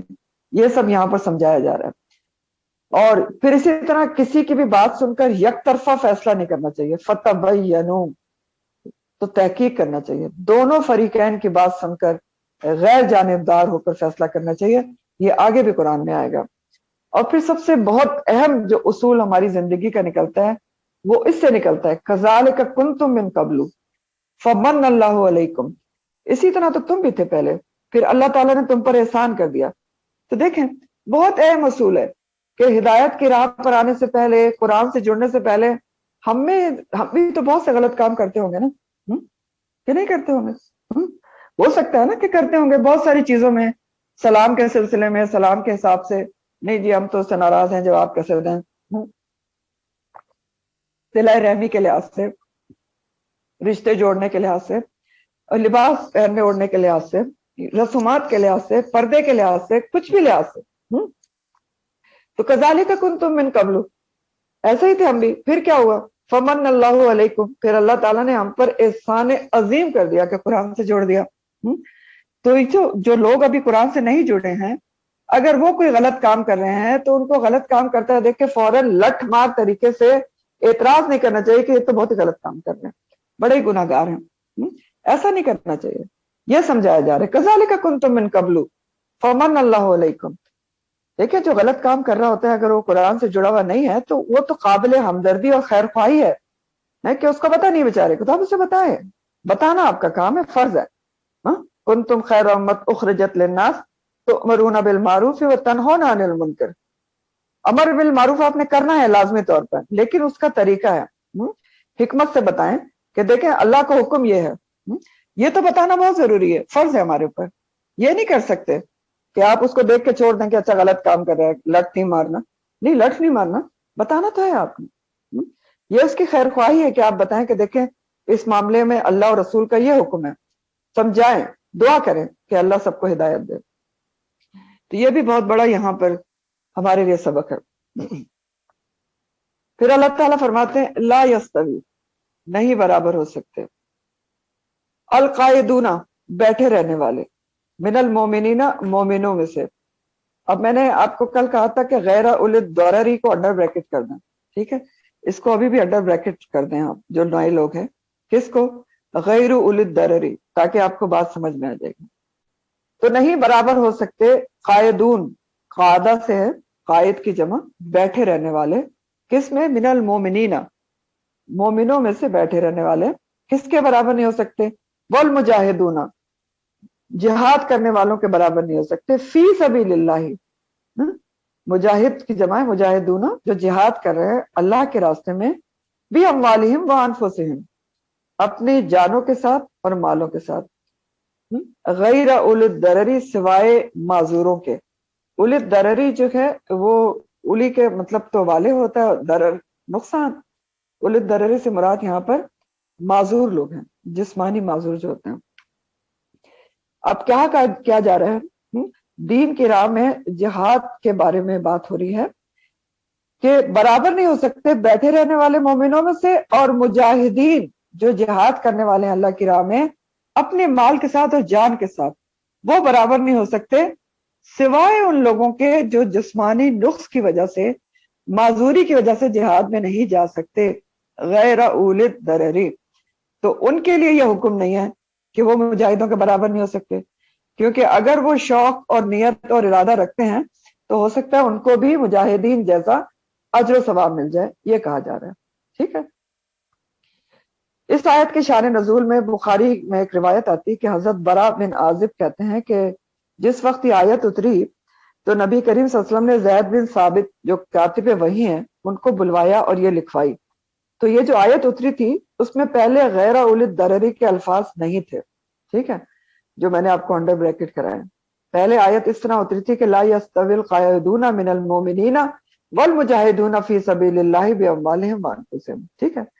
تو نبی کریم صلی اللہ علیہ وسلم کا روٹین تھی کہ وہ کاتب وحی جو حضرت یہ تھے زید بن ثابت، ان کو بلا کے لکھواتے تھے. تو آپ لکھوا رہے تھے کہ اسی وقت ایک صحابی عبداللہ بن مکتوم آ گئے جو نابینا تھے. تو جب انہوں نے یہ آیت سنی تو انہوں نے شکایت کی نبی کریم صلی اللہ علیہ وسلم سے کہ دیکھیں میرا کیا اس میں قصور ہے کہ میں اندھا ہوں.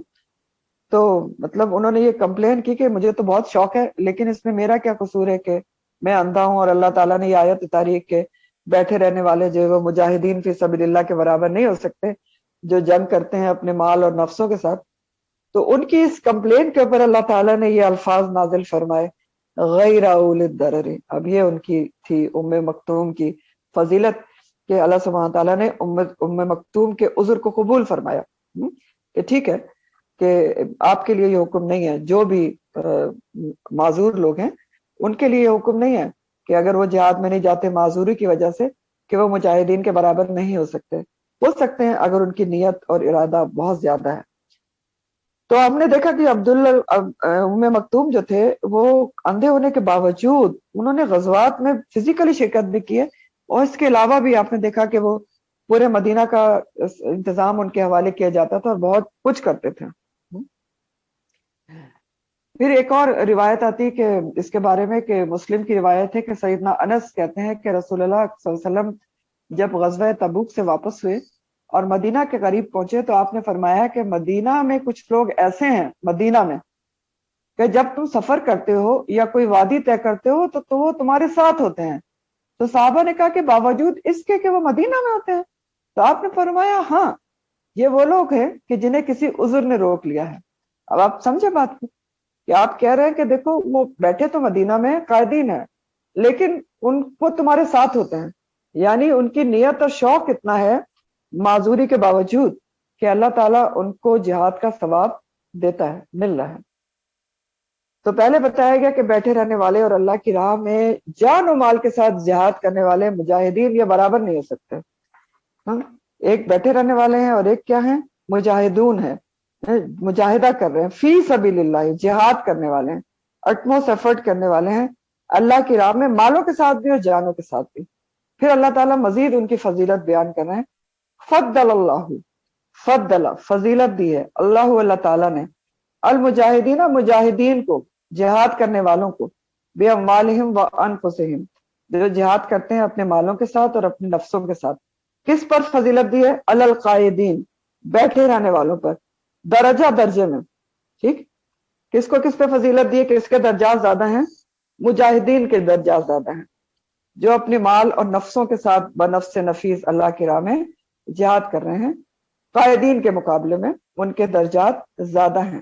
لیکن پھر اللہ تعالیٰ فرماتے ہیں وَكُلًّا، ہر ایک سے، وعد اللہ، وعدہ ہے اللہ تعالیٰ کا، الحسنہ، بھلائی کا.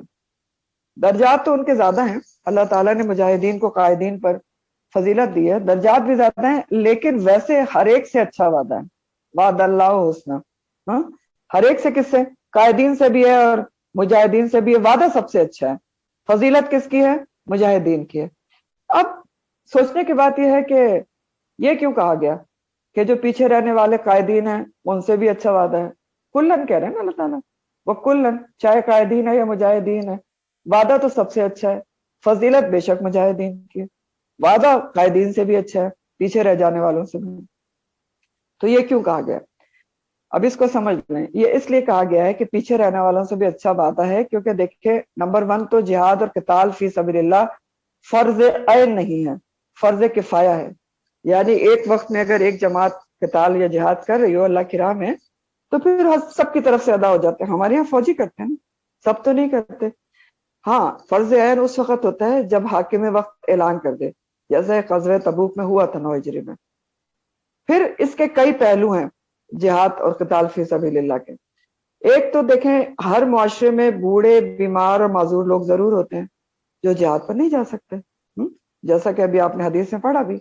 تو ان کو ان کی نیت کا ثواب ملے گا، تو اس لیے کہا گیا کہ ان کے لیے بھی اچھا وعدہ ہے. یہ تو حدیث سے ثابت ہو گیا نا کہ جو شوق بہت رکھتے ہیں لیکن جا نہیں سکتے. تو نبی کریم صلی اللہ علیہ وسلم نے فرمایا نا کہ وہ لوگ ہمارے ساتھ ہوتے ہیں جب تم کسی سفر پہ جاتے ہو، حالانکہ وہ مدینہ میں ہوتے ہیں. تو اس لیے کہا گیا کہ وعدہ سب سے جو ہے حسنہ کا ہے. حسنہ اسم تفضیل مؤنث ہے، بھلائی کا وعدہ سب سے. پھر ایک پہلو یہ ہے دوسرا کہ کچھ لوگوں کو ملک کے جو اندر کا دفاع ہوتا ہے اس کے لیے بھی تو رکنا ہوتا ہے نا. یہ تو نہیں کہ سب چھوڑ چھاڑ کے ملک کو سرحد پہ چلے جائیں اور اندر سے حفاظت نہ کی جائے. تو اندر بھی لوگ چاہیے ہوتے ہیں. جیسے نبی کریم صلی اللہ علیہ وسلم کا طریقہ آپ نے دیکھا کہ ہمیشہ کچھ صحابہ کو مدینہ کے اندر کی سیکیورٹی پر چھوڑ کے جاتے کہ وہ دفاع کریں، مجاہدین کے اہل و عیال کا وغیرہ کی حفاظت کریں. پھر تیسرا پوائنٹ یہ ہے کہ کچھ لوگوں کو ایڈمنسٹریشن کے لیے بھی پیچھے چھوڑا جاتا ہے، ٹھیک ہے نا، کہ وہ ہر قسم کی کمک اور رسد وہ مجاہدین کو پہنچاتے رہیں، کھانا پینا، ہتھیار، مین پاور وغیرہ. پھر زخمیوں کی دیکھ بھال کے لیے بھی تو ہوتا ہے نا کہ جو زخمی ہو کے آ رہے ہوتے ہیں ہاسپٹلس میں ڈاکٹر نرسیں اور 24 گھنٹے ڈیوٹی کر رہے ہوتے ہیں. تو یہ سب لوگ جو ہے نا، یہ ساری کیٹیگری کسی نہ کسی درجے میں جہاد میں شامل سمجھے جاتے ہیں. اس لیے ان سب لوگوں سے بھی اچھا وعدہ ہے. سمجھ گئے آپ؟ وَكُلًّا وَعَدَ اللَّهُ حُسْنًا. لیکن پھر فرمایا وَفَضَّلَ اللَّهُ الْمُجَاهِدِينَ عَلَى الْقَاعِدِينَ.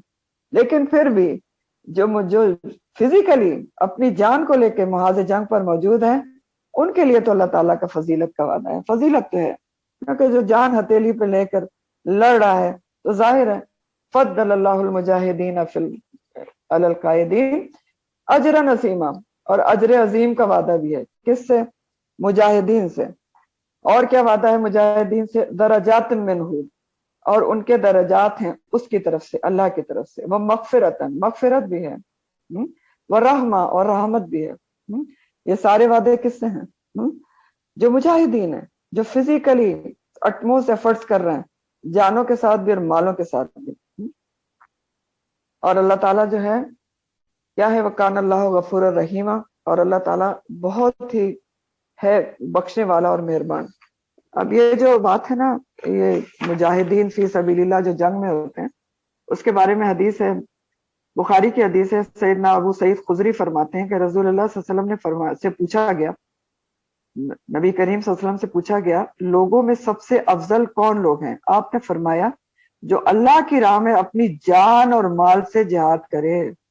ٹھیک ہے، تو ظاہر ہے فضل اللہ مجاہدین، مجاہدین کی اپنی فضیلت ہے. وعدہ تو سب کے ساتھ اچھا ہے لیکن فضیلت کس کی ہے؟ مجاہدین کی ہے. تو اب اس لحاظ سے ذرا یہ جو آیت ہے نا، خاص کانٹیکس میں تو آپ نے پڑھ لی، عام کانٹیکس میں بھی یہ آیت ہم سب کے لیے بہت امپورٹنٹ ہے. آپ سمجھے کہ یہ ہمیں ہی کہا جا رہا ہے. اور کیا کہا جا رہا ہے؟ کہ قائدین کے مقابلے میں مجاہدین کی فضیلت ہے اور ان کے لیے بہت کچھ ہے. تو کیا کہا جا رہا ہے؟ آج کل کے حساب سے بھی جو مومنین ہے نا، اس میں دو طرح کے لوگ ہوتے ہیں. قائدون بھی ہوتے ہیں، بیٹھے رہنے والے، یعنی اپنی جگہ پر متقی ہیں، پرہیزگار ہیں، حلال حرام کا خیال رکھتے ہیں، نماز روزہ کرتے ہیں، حج ادا کرتے ہیں، لیکن اپنی جگہ پر ہیں، اپنے گھروں میں، اپنے شہر میں بیٹھے ہیں، اپنی حد تک اپنے نفس کا مجاہدہ کرتے ہیں. ٹھیک ہے، ان کے لیے اللہ تعالیٰ نے کہا اچھا وعدہ ہے. وعد اللہ کلن وعد اللہ حسنہ، ان کو ثواب ملے گا، جنت بھی امید ہے اللہ تعالیٰ عطا کریں گے. دوسرے کون ہیں؟ مجاہدین ہیں جو دین کی سر بلندی کے لیے ہر وقت متحرک ہیں، حرکت میں ہیں، ہر وقت اٹموسٹ ایفرٹس کر رہے ہیں دین کے کو سر بلند کرنے کے لیے، دین کو پھیلانے کے لیے، دین کو بچانے کے لیے. مجاہدہ کیا ہوتا ہے؟ جہاد، اٹموسٹ ایفرٹس ہر وقت کر رہے ہیں، مجاہدین ہیں، ہر طریقے سے دین پھیلانے کی کوشش کر رہے ہیں. اب یہ جو مجاہدین ہے نا، جو دین پھیلانے کے لیے متحرک ہے، ان کی اگین دو قسمیں ہوتی ہیں، دو ٹائپ ہوتی ہیں. کچھ صرف متحرک ہوتے ہیں، حرکت میں ہوتے ہیں، کچھ صرف جان لگا کر کوشش کر رہے ہوتے ہیں، یعنی جیسے ہمارے فوجی بھی تو کر رہے ہوتے ہیں، یا کچھ صرف مال لگا کر رہے ہوتے ہیں، مال دے دیتے ہیں دین کی نشر و اشاعت میں. دوسری کیٹیگری کون ہے؟ جو اپنا سب کچھ لگا رہے ہوتے ہیں دین پھیلانے میں، جان کھپا رہے ہوتے ہیں، اپنا ٹائم دے رہے ہوتے ہیں، اپنا ہنر دے رہے ہوتے ہیں، وقت لگا رہے ہوتے ہیں، پیسے بھی خرچ کر رہے ہوتے ہیں. تو ظاہر ہے کہ ان کے درجات اللہ کے یہاں زیادہ ہیں نا زیادہ. اب دیکھیں قائدین اور مجاہدین میں کیا فرق ہے؟ قائدین کون ہے ہمارے حساب سے؟ فرق ہے نا، روزہ نماز زکوٰۃ سب کر رہے ہیں، ہاں ملے گا ثواب. وعد اللہ حسنہ، لیکن یہ جو وعدے ہیں سارے، اجرن عظیمہ، درجات منہ، مغفرتن و رحمہ، یہ کس کے لیے ہے؟ مجاہدین کے لیے۔ تو اب سوچنا تو ہم نے خود ہے کہ ہم نے کس کیٹیگری میں شامل ہونا ہے۔ ہمارے لیے بہت سوچنے کا مقام ہے نا، قائدین ہے یا مجاہدین ہے؟ ہم اپنی جگہ بیٹھ کے نماز روزہ حج زکات کر رہے ہیں، قائدین ہیں، وعد اللہ حسنہ، لیکن اتنے زبردست وعدے کس سے ہیں؟ یہ سوچنے کی بات ہے کہ ہم کس میں شامل ہونا چاہتے ہیں۔ یہاں پر آپ کا یہ رکوع ختم ہوا ہے، دوسرا رکوع شروع ہو رہا ہے، اور اس میں کچھ ہجرت کے حوالے سے بات ہے۔ ہجرت فرض ہونے کے باوجود جن لوگوں نے ہجرت نہیں کی تھی ان کے لیے بہت سخت وعید ہے اس میں۔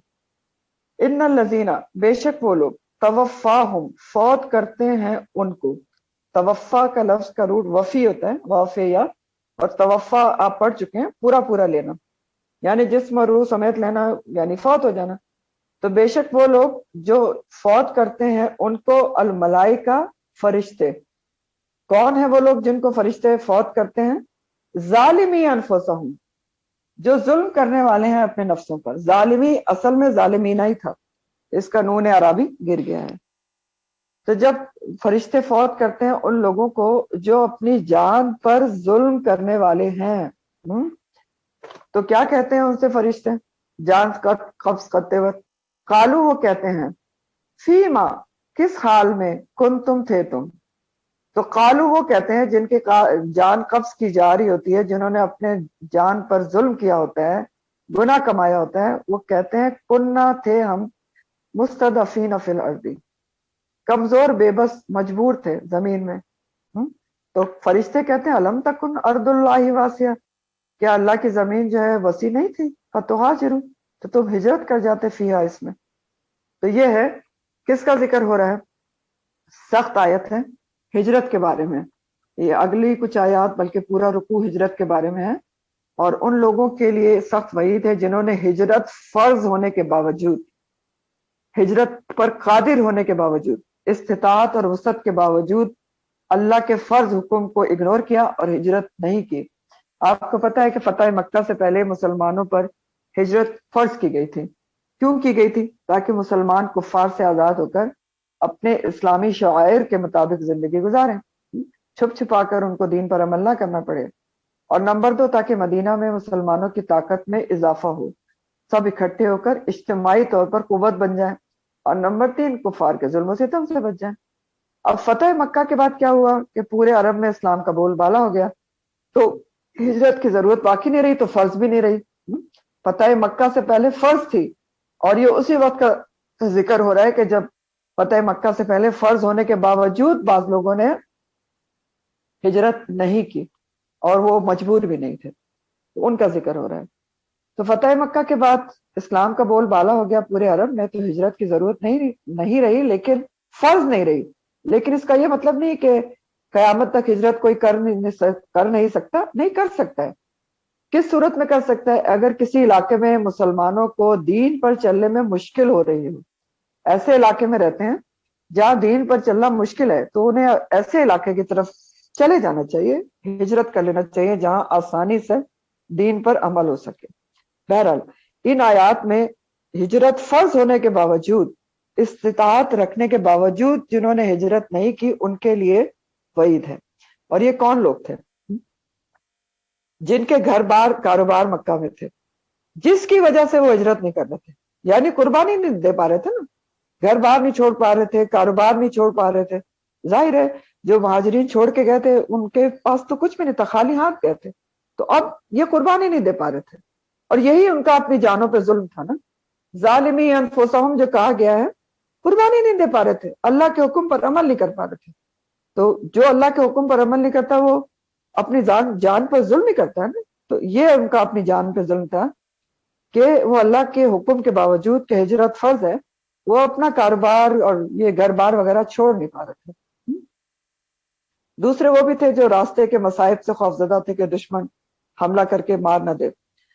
تو جو لوگ باوجود استطاعت اور طاقت کے ہجرت نہیں کر رہے تھے، وہ آزادی سے اپنے دین کے فرائض بھی ادا نہیں کر پا رہے تھے، اسلام انہوں نے چھپا کر رکھا ہوا تھا۔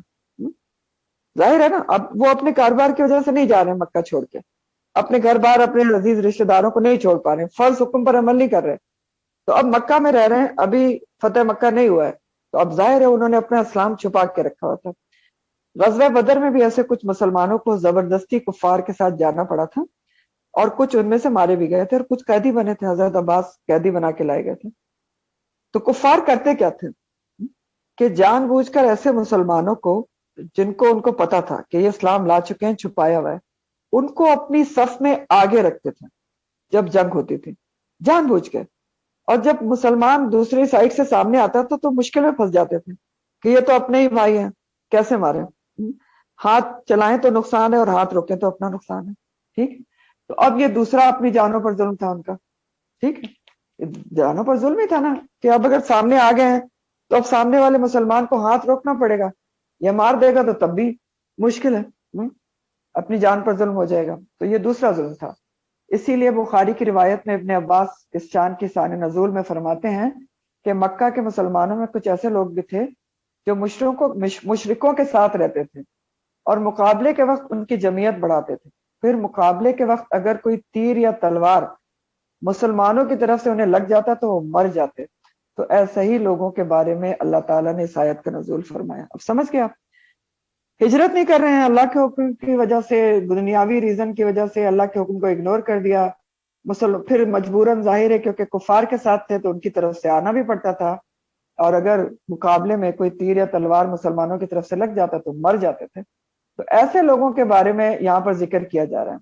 اور اس آیت میں ان مسلمانوں کو اپنی جان پر ظلم کرنے والا بتایا گیا ہے، نفس پر گناہ کرنے والا بتایا گیا ہے، جنہوں نے اللہ کے حکم کے باوجود ہجرت نہیں کی، فرض کے باوجود. ظالمی انفسہم کہا گیا ہے. کیوں؟ کیونکہ جو بھی اللہ کے حکم کے خلاف کرتا ہے، اللہ کے واضح حکم کے خلاف کرتا ہے، تو وہ اپنی جان پر ظلم کرتا ہے. کیوں؟ گناہ کماتا ہے، اس کا وبال اس کو بھگتنا پڑے گا. تو ایسے لوگوں کی جان قبض کرنے کے لیے جب فرشتے آتے ہیں، کیسے لوگوں کی؟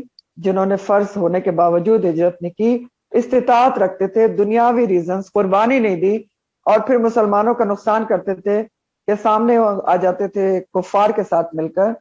تو جب وہ مرتے ہیں تو اس وقت فرشتے اللہ تعالیٰ ان کی جو مرنے کی کیفیات ہیں اور ان کا جو جرم ہے اس کے حساب سے ان کا معاملہ ہے وہ ایکسپلین کر رہے ہیں.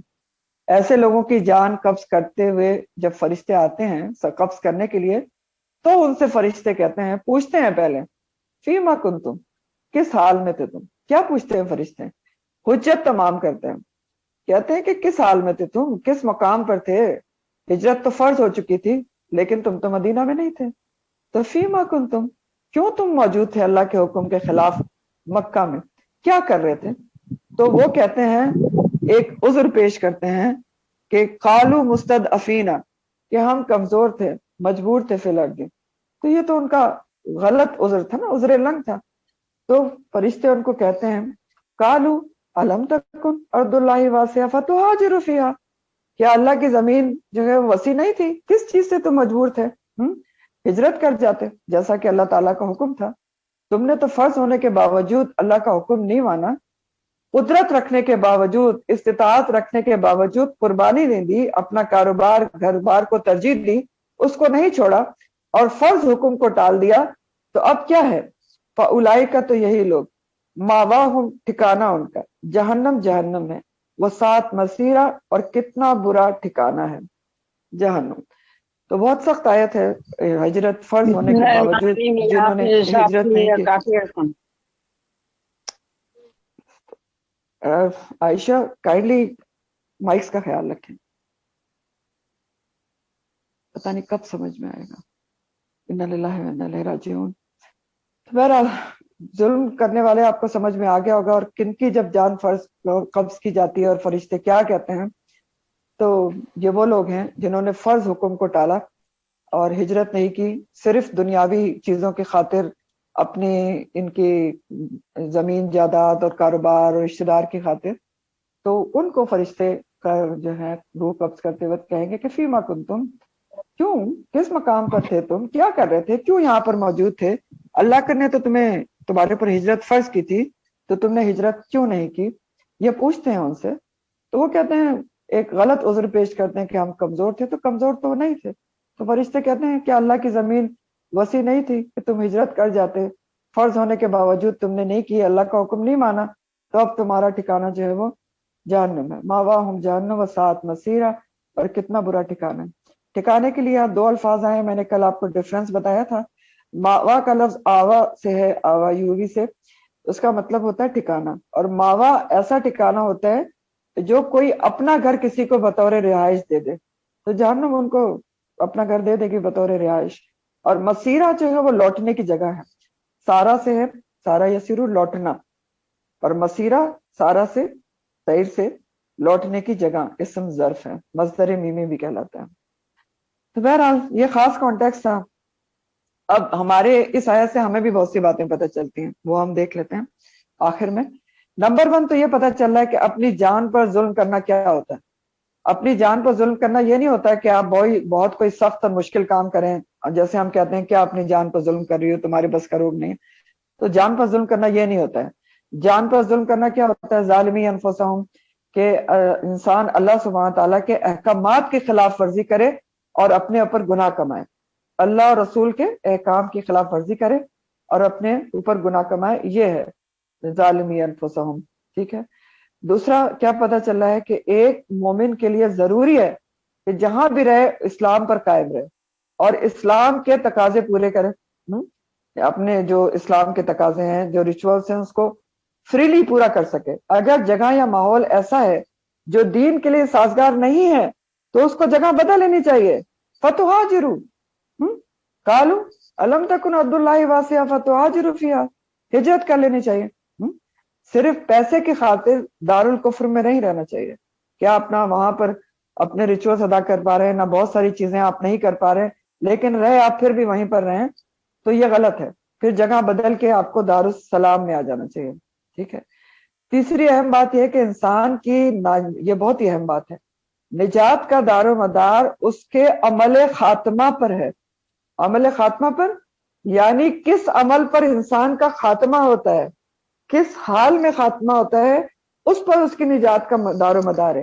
دیکھیں فرشتے کیا پوچھتے ہیں، قالوا فیما کنتم، کس حال میں تھے تم، کس مقام پر موجود تھے، کیا کر رہے تھے، اللہ کے حکم کے خلاف تو نہیں کر رہے تھے۔ تو اس سے بہت اہم بات پتہ چل رہی کہ انسان کی نجات کا دار و مدار عمل خاتمہ پر ہے کہ اس کا کس عمل پر خاتمہ ہوتا ہے۔ اور یہ ابو داؤد کی حدیث کا مفہوم بھی ہے، انسان اسی حال میں اٹھایا جائے گا جس پر اس کا خاتمہ ہوگا۔ مثال کے طور پر دیکھیں، ایک شخص تمام زندگی نیک کام کرتا رہتا ہے، یہ حدیث کا ایک مفہوم بھی ہے، لیکن ساری زندگی نیک کام کرتا ہے، لیکن آخری زندگی میں ایسی جگہ چلا جاتا ہے یا ایسے کاموں میں پڑ جاتا ہے جو اللہ کے حکم کے خلاف ہیں، نیکی نہیں کر سکتا۔ اب اس حال میں اس کو موت آ گئی تو اس کا معاملہ ویسے ہی ہوگا جس حال میں اس کو موت آئی ہے، فی ما کنتم۔ اور اسی طرح اس کے اپوزٹ ہے کہ اگر کسی کو اچھی حالت میں خاتمہ ہوتا ہے تو پھر اس کا معاملہ اسی طریقے سے کیا جائے گا۔ اور اس کی مثال تو آپ کو پتہ ہے کہ حدیث کیا بتاتی ہے کہ اگر کوئی حج اور عمرے پہ ہے، احرام میں اس کی موت ہو جاتی ہے تو وہ فی سبیل اللہ ہوتی ہے، روز قیامت وہ حاجی یا معتمر جو ہے وہ تلبیہ پکارتا ہوا اٹھے گا۔ اور اسی طرح دوسری مثال جو حدیث میں بتائی گئی کہ جو دین کا طالب علم ہوتا ہے، دین پڑھنے پڑھانے والا ہوتا ہے، تو وہ بھی فی سبیل اللہ ہوتا ہے، اللہ کے راستے میں ہوتا ہے۔ تو اس کو دین پڑھتے پڑھاتے میں اگر موت آتی ہے، حسن خاتمہ ہوتا ہے اس کا، تو اس کا عمل خاتمہ کیا ہوا؟ دین پڑھتے پڑھاتے ہوئے نماز میں آ جاتی ہے، کسی کو خوش قسمت لوگ ہیں سجدے میں چلے جاتے ہیں، تو پھر کیا ہے؟ جب فرشتے ان سے پوچھیں گے فیما کنتم، تو وہ کیا بتائیں گے؟ ہم تو بہت اچھے حال میں تھے۔ تو اب اس لحاظ سے جو فیما کنتم ہے نا، اس میں ہمارے سوچنے کی بات کیا ہے کہ ہمیں خیال رکھنا چاہیے کہ ہم کسی وقت بھی تھوڑی دیر کے لیے بھی ایسی محفل، ایسی مجلس میں نہ ہو جہاں اللہ کی نافرمانی، معصیت کے کام ہو رہے ہوں۔ بہت امپورٹنٹ بات ہے فیما کنتم کی۔ اب آپ بتائیں مجھے، ہم میں سے کسی کو پتا ہے کہ ہمیں کس حال میں کس جگہ پر موت آئے گی؟ کسی نفس کو بھی نہیں پتا کہ کب وہ کہاں پر مارا جائے گا، کہاں پر دفن کیا جائے گا۔ تو یہ ہمارے سمجھنے کی بات ہے کہ جو فرشتے پوچھیں گے، فرشتے پوچھ سکتے ہیں نا آتے کے ساتھ ہی تم کہاں موجود تھے، اور ابھی میں نے آپ کو حدیث بتائی، انسان اسی حال میں اٹھایا جائے گا جس پر اس کا خاتمہ ہوگا۔ تو ہمیں کیا کرنا چاہیے پھر؟ سمجھ آ رہی ہے بات؟ تھوڑی دیر کے لیے بھی کبھی ایسی مجلس محفل میں نہ ہو جہاں اللہ کی معصیت کے کام ہو رہے ہیں، کوئی ڈانس، گانے، میوزک، شراب، غلط باتیں، غیبت، چگلی، تھوڑی دیر کے لیے بھی، کیونکہ ہمیں نہیں پتا کہ کس وقت ہمیں موت کا وقت آ سکتا ہے۔ تو کوئی تھوڑی دیر کے لیے بھی، جو متقی لوگ ہوتے ہیں وہ اللہ کے احکامات کے خلاف جہاں ہو رہا ہو وہاں پر جانا پسند نہیں کرتے، بیٹھنا بھی پسند نہیں کرتے، اور یہ آگے آپ قرآن میں پڑھ بھی لیں۔ تو یہ بھی بہت امپورٹنٹ سبق ہے آپ کے سامنے، ہے کہ فرشتے تو ہر کسی کے پاس آئیں گے نا مرتے وقت، اور سورہ واقعہ بھی بتاتی ہے کہ جو جس طرح کے اعمال ہوں گے اس حساب سے فرشتوں کا بیہیویئر ہوگا۔ سورہ واقعہ کے اینڈ میں ہے نا، فَإِن كَانَ مِنَ الْمُقَرَّبِينَ فَرَوْحٌ وَرَيْحَانٌ وَجَنَّةُ النَّعِيمِ، تو فرشتے خوشخبریاں لے کے آتے ہیں۔ اصحاب الیمین ہے تب بھی فَسَلَامٌ لَكَ اصحاب الیمین، لیکن اگر اس میں سے ہوا مکذبین میں سے اور ضالین میں سے، تو کیا ہے اس کے لیے؟ فَنُزُلٌ مِّنْ حَمِيمٍ، تو پھر اس کی مہمانی ہوگی کھولتے ہوئے پانی سے، اللہم لا تجعلنا منہم۔ تو یہ بھی بہت امپورٹنٹ بات ہے کہ انسان کا جو سارا آگے کا نجات کا مرحلہ ہے نا، قبر میں جو اس کا حال احوال ہے، جو آخرت میں ہے، وہ سب اس کے آخری اعمال پر ڈیپینڈ کرتا ہے، آخر میں وہ کیا عمل کر رہا تھا، اور آخر تو ہم میں سے کسی کو بھی نہیں پتا کہ کب آنے والا ہے۔ تو بہرحال اسی طرح اگلا پوائنٹ یہ ہے کہ چاہے آپ اپنے ملک میں ہوں یا ملک سے باہر ہوں، یہ عذر و بہانہ قابل قبول نہیں ہوتا کہ نماز نہیں پڑھ سکتے کیونکہ نوکری کا معاملہ ہے۔ معاف کرے، چاہے آپ اپنے ملک میں ہو یا غیر ملک میں ہو، آپ کو یہ عذر و بہانہ قابل قبول نہیں ہے اس آیت کے مطابق کہ ہم جس جاب پہ ہوتے ہیں اس پہ میٹنگز چل رہی ہوتی ہیں، نماز نہیں پڑھی جا سکتی، باس ناراض ہوتا ہے، آ کے ساری اکٹھی پڑھ لیتے ہیں۔ یہ انسان کی اپنی کمزوری ہوتی ہے۔ اگر جس جگہ پہ آپ اسلام کے شاعر پہ عمل نہیں کریں تو بدل دیں، یہی تو فرشتے کہیں گے، قالوا الم تکن ارض اللہ واسعہ فتہاجروا فیہا، تو ہجرت کر لیتے۔ نمازیں چھوڑنا تو آپ کو پتہ ہے نا، ایک نماز کا بھی سوال ہوگا۔ یہ میں نے ایک مثال دی ہے، کوئی بہانہ ایسے قابل قبول نہیں ہوتا۔ تو ایمان والوں کو ہر جگہ یہ کوشش کرنا چاہیے کہ وہ اپنے شاعر پر، اپنے ریچولز پر، اپنے اسلام کے طریقوں پر عمل کر سکیں، ایسی جگہ پر رہیں، اور اگر ایسی جگہ نہیں ہے تو ان کو بدل لینا چاہیے۔ قیامت تک کے لیے یہ اگلا پوائنٹ ہے، ہجرت منع نہیں ہے۔ دارالکفر میں رہنا یعنی جو اسلامی ملک نہیں ہے، صرف دو صورتوں میں جائز ہے، صرف دو صورتوں میں۔ نمبر 1 یہ کہ آپ دین پھیلانے کے لیے وہاں رہ رہے ہیں، دعوت و تبلیغ کے لیے۔ نمبر 2 کہ بہت ہی مشکل ہے کہ آپ وہاں پھنس گئے ہیں، چلے گئے ہیں، اب بہت ہی مجبوری ہے، آپ چھوڑیں گے تو آپ کے لیے بہت زیادہ مشکلات ہو جائیں گی، تو کراہیت اور نفرت اور بیزاری سے رہ سکتے ہیں۔ لیکن جان بوجھ کر دارالکفر میں جانا صرف پیسہ کمانے کی خاطر، یہ اسلام کسی صورت بھی اجازت نہیں دیتا، اور بہت حدیث کا مفہوم ہے کہ جس نے جس نیت سے ہجرت کی وہ اسی کے لیے کاؤنٹ ہوگی۔ اگر کسی نے کسی عورت کے لیے ہجرت کی تو وہ ظاہر ہے اسی کے وہی نیت اس کی کاؤنٹ کی جائے گی، انما الاعمال بالنیات کے ساتھ یہ حدیث ہے۔ تو ظاہر ہے کوئی کسی پیسے کے لیے جاتا ہے تو پھر اس کی وہی نیت کاؤنٹ کی جائے گی۔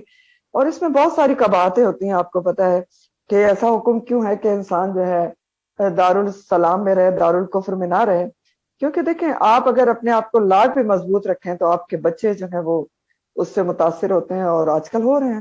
اتنی بڑی بڑی قباحتیں ہیں کہ بچے بحث کرتے ہیں اپنے والدین سے کہ نہیں یہ کیوں برا ہے، اس میں کیا برائی ہے، ہومو سیکچوالٹی میں کیا برائی ہے، کیونکہ وہ اس ماحول میں رہ رہے ہوتے ہیں۔